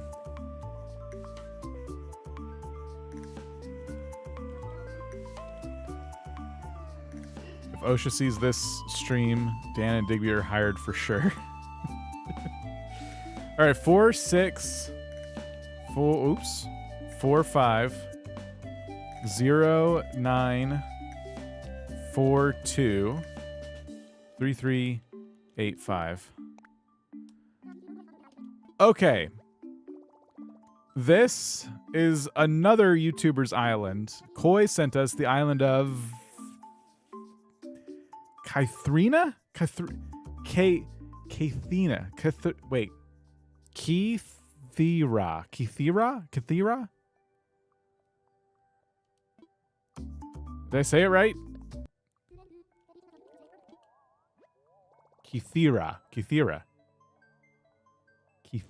I'll say it that way.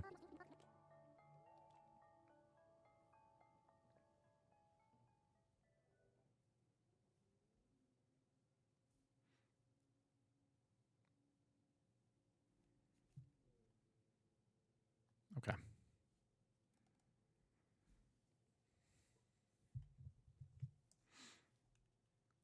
Let's see what we see. Ooh, I like the flag.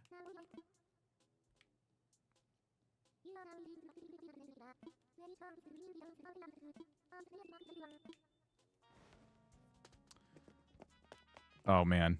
This is so cool. All right. Fret, Quinn, Sasha, Lily, Sid, Mayella, I think. Mayel? I don't know. Anka, Maple, Cyrano, and Roswell.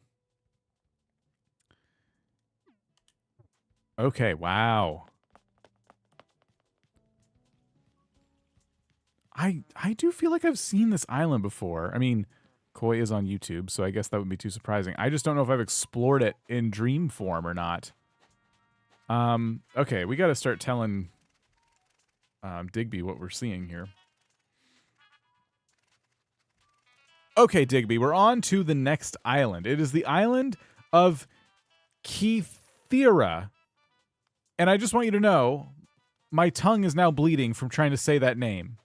Anyway, this island is really unique because it's been designed to look like it is completely underwater. That means there's a lot of rocks and plants, sandy paths, there's bubbles everywhere, and as you walk around, you could easily be tricked into thinking that yes, you are indeed walking on the surface of the ocean. There's coral everywhere. It is so cool. There's also a pipe at the entrance that goes to a secret area, and I'm going to go down this pipe.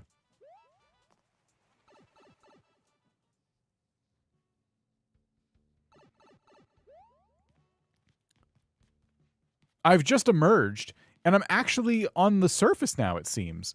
And I'm at a museum, which is sitting next to a bakery. It looks like outside have been placed some loaves of bread and cookies. It's the perfect place to sit down and eat food as long as you don't care how long it's been sitting out.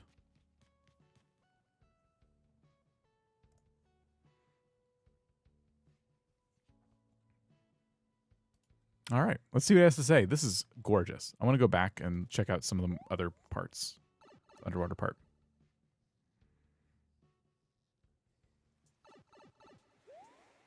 Want to look at the map again?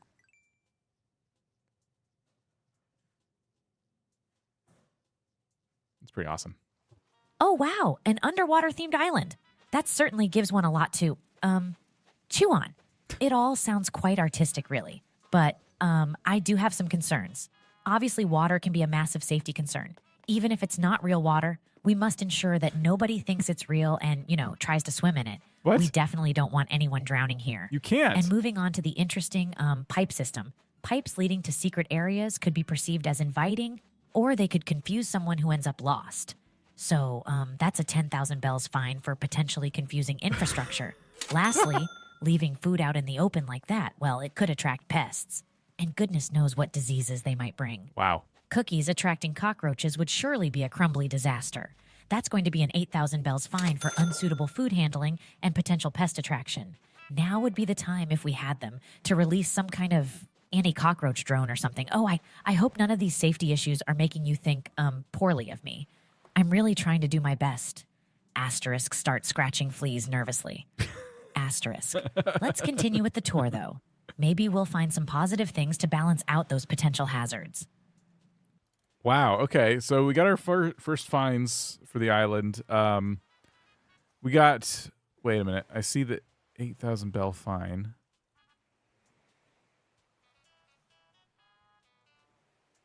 There's 10,000 bells for the potentially confusing infrastructure.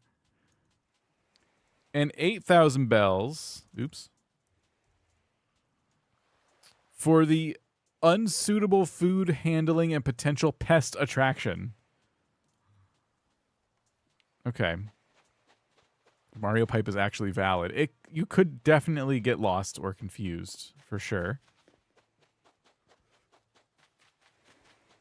Asterisk fires Digby asterisk.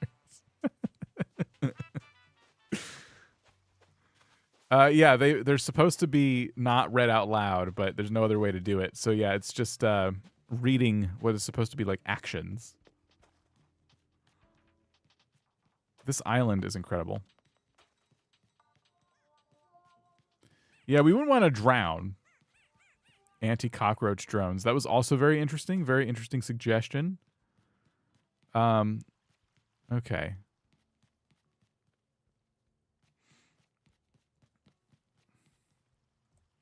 I've now happened upon a big plaza. It's made of stone and very well lit. There's a bridge in the middle that kind of leads to nowhere, and a lot of places to kind of sit down and hang out. There's also a neighborhood with perfectly aligned houses. They have wooden decks next to their yards, but nothing on those decks.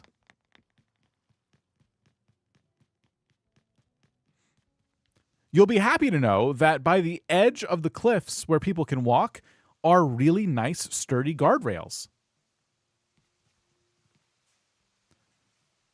I mean, sturdy as long as you don't shake them. They're not bolted down, but they look like they're bolted down. So that's pretty cool.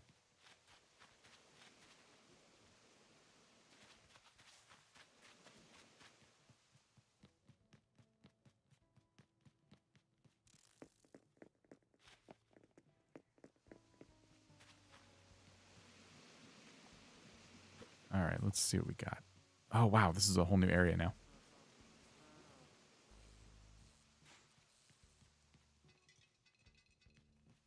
Ah, a plaza, the heart of community interaction. Very nice indeed. I'm glad to hear it's well lit.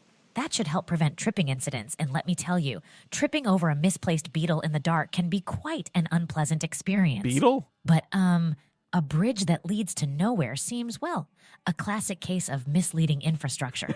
I'll have to issue 5,000 bells for that one. It seems only fair. As for the houses, those sound wonderful. Alignments and wooden decks are proof of great orderliness, which often means safety as well. But, well, the quality of those guardrails has got me a bit worried. If they're not bolted down, a strong wind might just whoosh, there it goes. On top of that, they could be a liability if someone leans on them.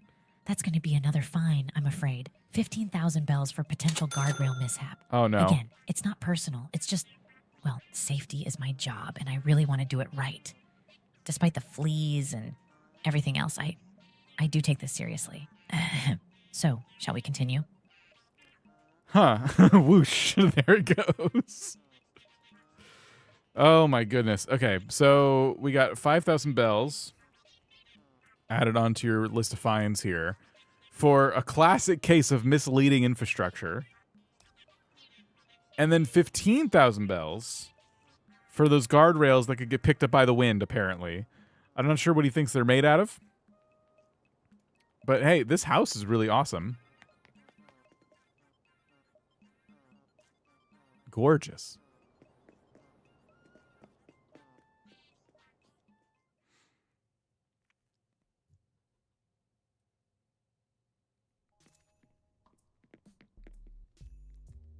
Wow. I love this office. Incredible work in here. Yet another classic case.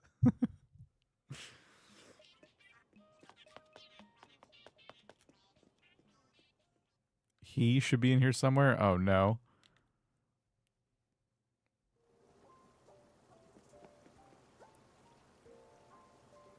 Look at this. The bathroom is spotless.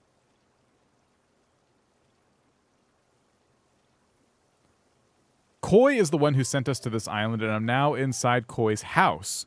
And I have to say, so far, it's spotless and amazing. In fact, the toilet is sparkling so hard that it's hurting my eyes just to look at it.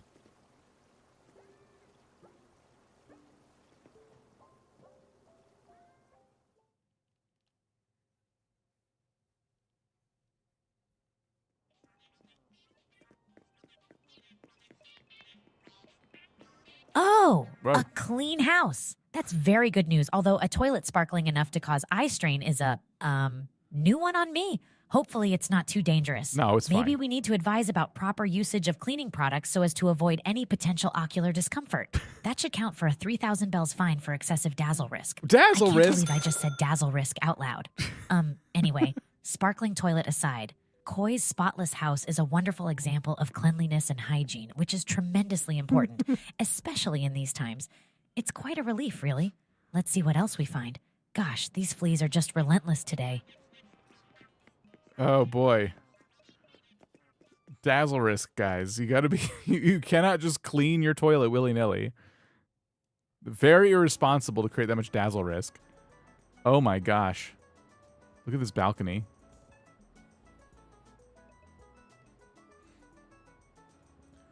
Well, Digby, let me tell you about the rooftop balcony in the house, okay? Lots of sparkles everywhere. That's how clean everything is. It's so sparkly, it's almost difficult to look out and see the fireworks in the distance because there's so many right in front of me here on the balcony. There's also a rooftop bar where you can buy things like cola and dead fish.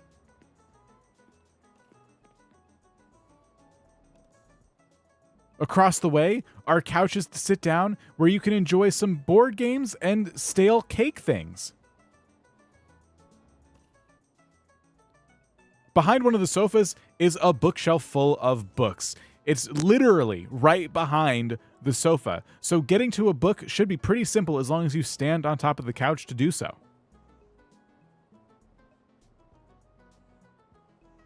Well, yeah, there's like 2 different dead fish. I'm just describing what I'm seeing, guys. What do you mean failing? It's literally... Look. It's right here. It doesn't look cooked to me.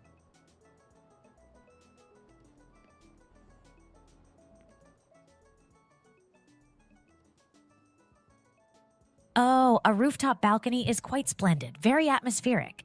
The, excessive sparkles might inhibit visibility, though, which, could be a potentially minor safety hazard. It's important to keep an eye on where you're going and things like that. So, well, that's a slight dazzling fine of 2,000 bells. Fireworks in the distance, though, that's lovely. Unless, of course, they come too close and cause, extra sparkles. And fires. A rooftop bar sounds like a fun time, but cola and dead fish, that's an odd combination. Have to warn about potential food poisoning from unrefrigerated seafood. That's a fine of 8,500 bells there. Oh, geez. Board games and stale cake. I'm starting to see a pattern here. Stale food can attract pests, so there's a 4,000 bells fine. The bookshelf arrangement sounds convenient for climbing on furniture, which is not exactly ideal for safety. I think that calls for a 6,000 bells fine for potential fall hazard. So, not the, safest rooftop hangout I've come across, but there's a lot of potential here, I must admit. If only these darned fleas would leave me alone. Oh, he got you in a lot of stuff there. I was just trying to describe the room as I was seeing it. He didn't like anything I had to say, it seems. So it was a 2,000 bell fine, which for him is not that bad. But for the dazzling sparkles, he was a little bit concerned about fireworks actually being too close to the house. So we're probably okay there. And then it was, what, 8,500 bells for the unrefrigerated seafood, which honestly fair. And then there was 4,000 bells for the stale cakes and next to the board games, which, I mean those, come on. Those cakes do look kind of nasty. And then having to climb on furniture was not a fan. 6,000 bells. Just trying to read a book, you could break your neck. Never a fun time. Your fines are not like as big as some of the other ones we've seen, but the list certainly is long. Oh, yes. And then the custom poster. I forgot to tell you about the custom poster at the rooftop bar. It's Hunky KK.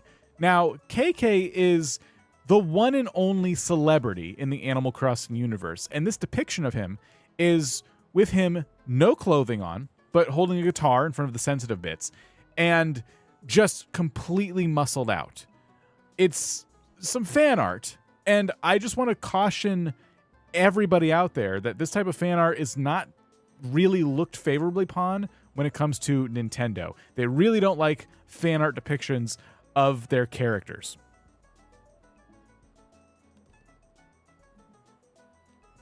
which is true. That's just a little bit of reality. I'm just trying to keep you safe, Koi.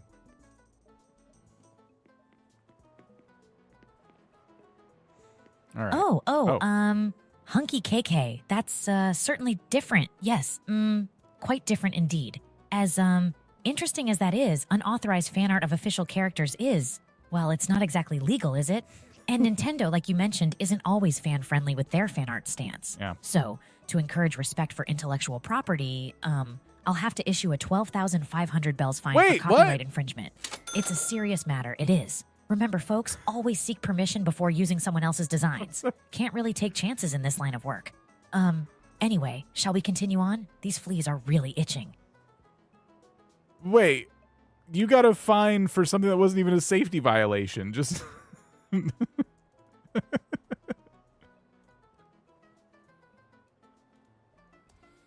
Okay, 12,000 bells for Hunky KK. You did this. I was just trying to help Koi. I didn't think it would be a violation. Preemptively getting an infringement fee. Fan art. That'll be 12,000 bells. I think Digby's losing it a little bit. Okay. There's nothing he can find problematic about this room, I don't think.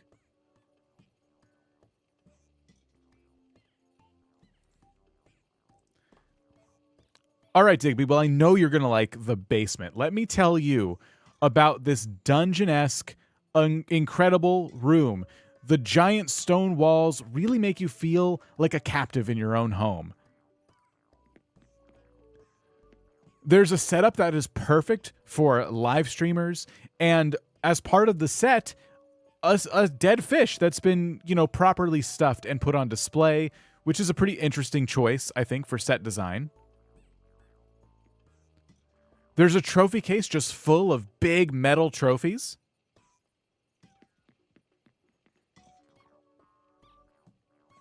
And a living space featuring a television, a games console that's so big it kind of covers the TV if you're sitting at the right angle, and gyroids. Gyroids everywhere, quietly dancing to music in the background. How much do you love this room? Okay. Did you a solid there. I think Digby's really going to dig this room.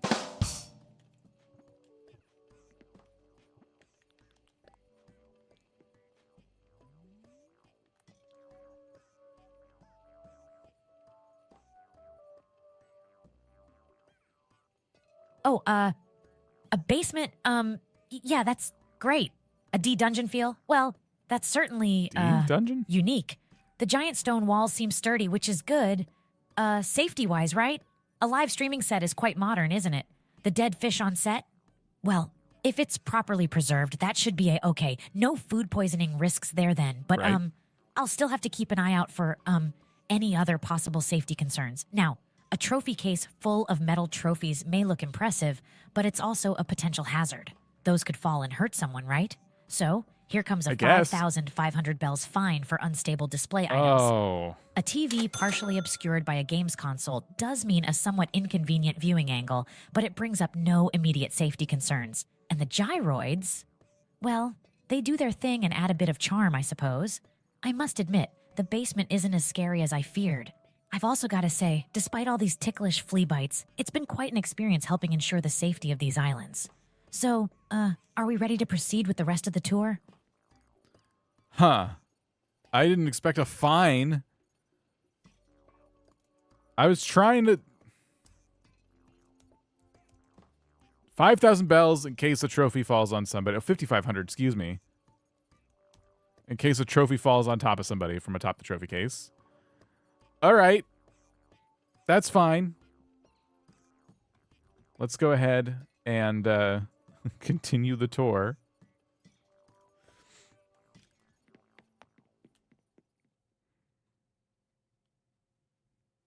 It's got the midday grumps. I can relate to that. Okay.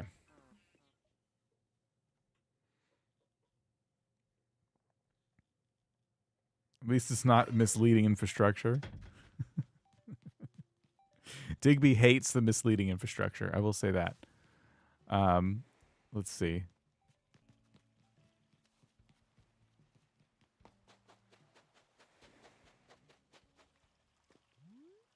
So we have some naked beaches here, which is totally fine. I don't like decorating beaches either. This island is just so good. I think these are Digby's personal phobias. Do you think his personal phobias are impacting his job performance?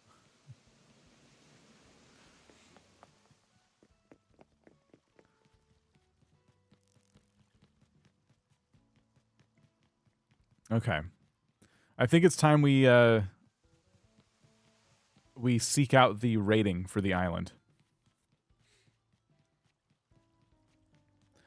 I gotta say, Digby, as you've been assessing this island, I've been starting to get concerned about your level of confidence in some of these assessments you're making.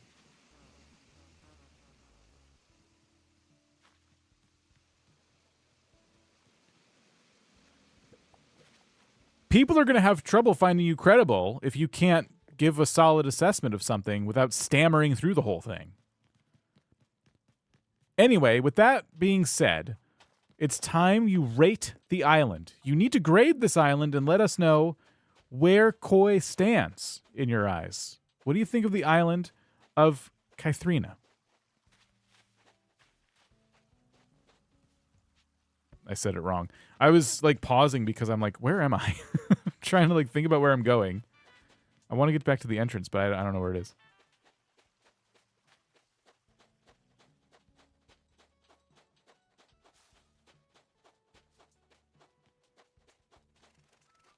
Here we go. Oh, apologies for my stuttering. I'm still quite new to this. I'm really trying to do my best, and well, I do appreciate your feedback. I do, really. As for Koi's Island, it's definitely unique.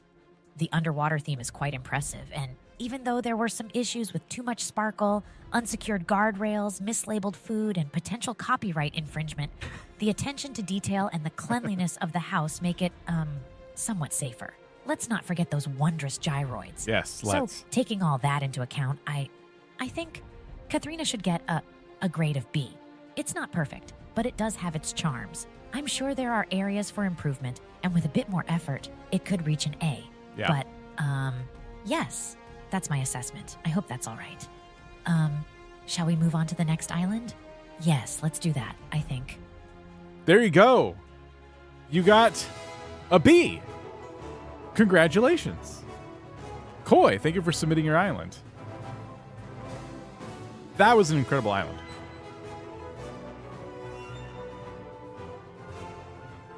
Long list of finds, but they weren't as big as some of the other finds we saw today.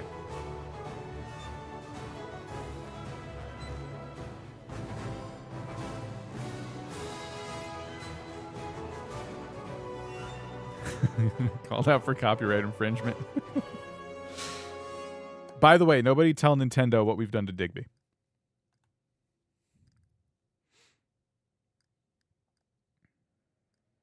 All right. Well, I want to thank you all for an awesome weekend of streaming. We've been doing all kinds of stuff. Please, if you haven't already, check out our new challenges, the Inspection Day Challenge.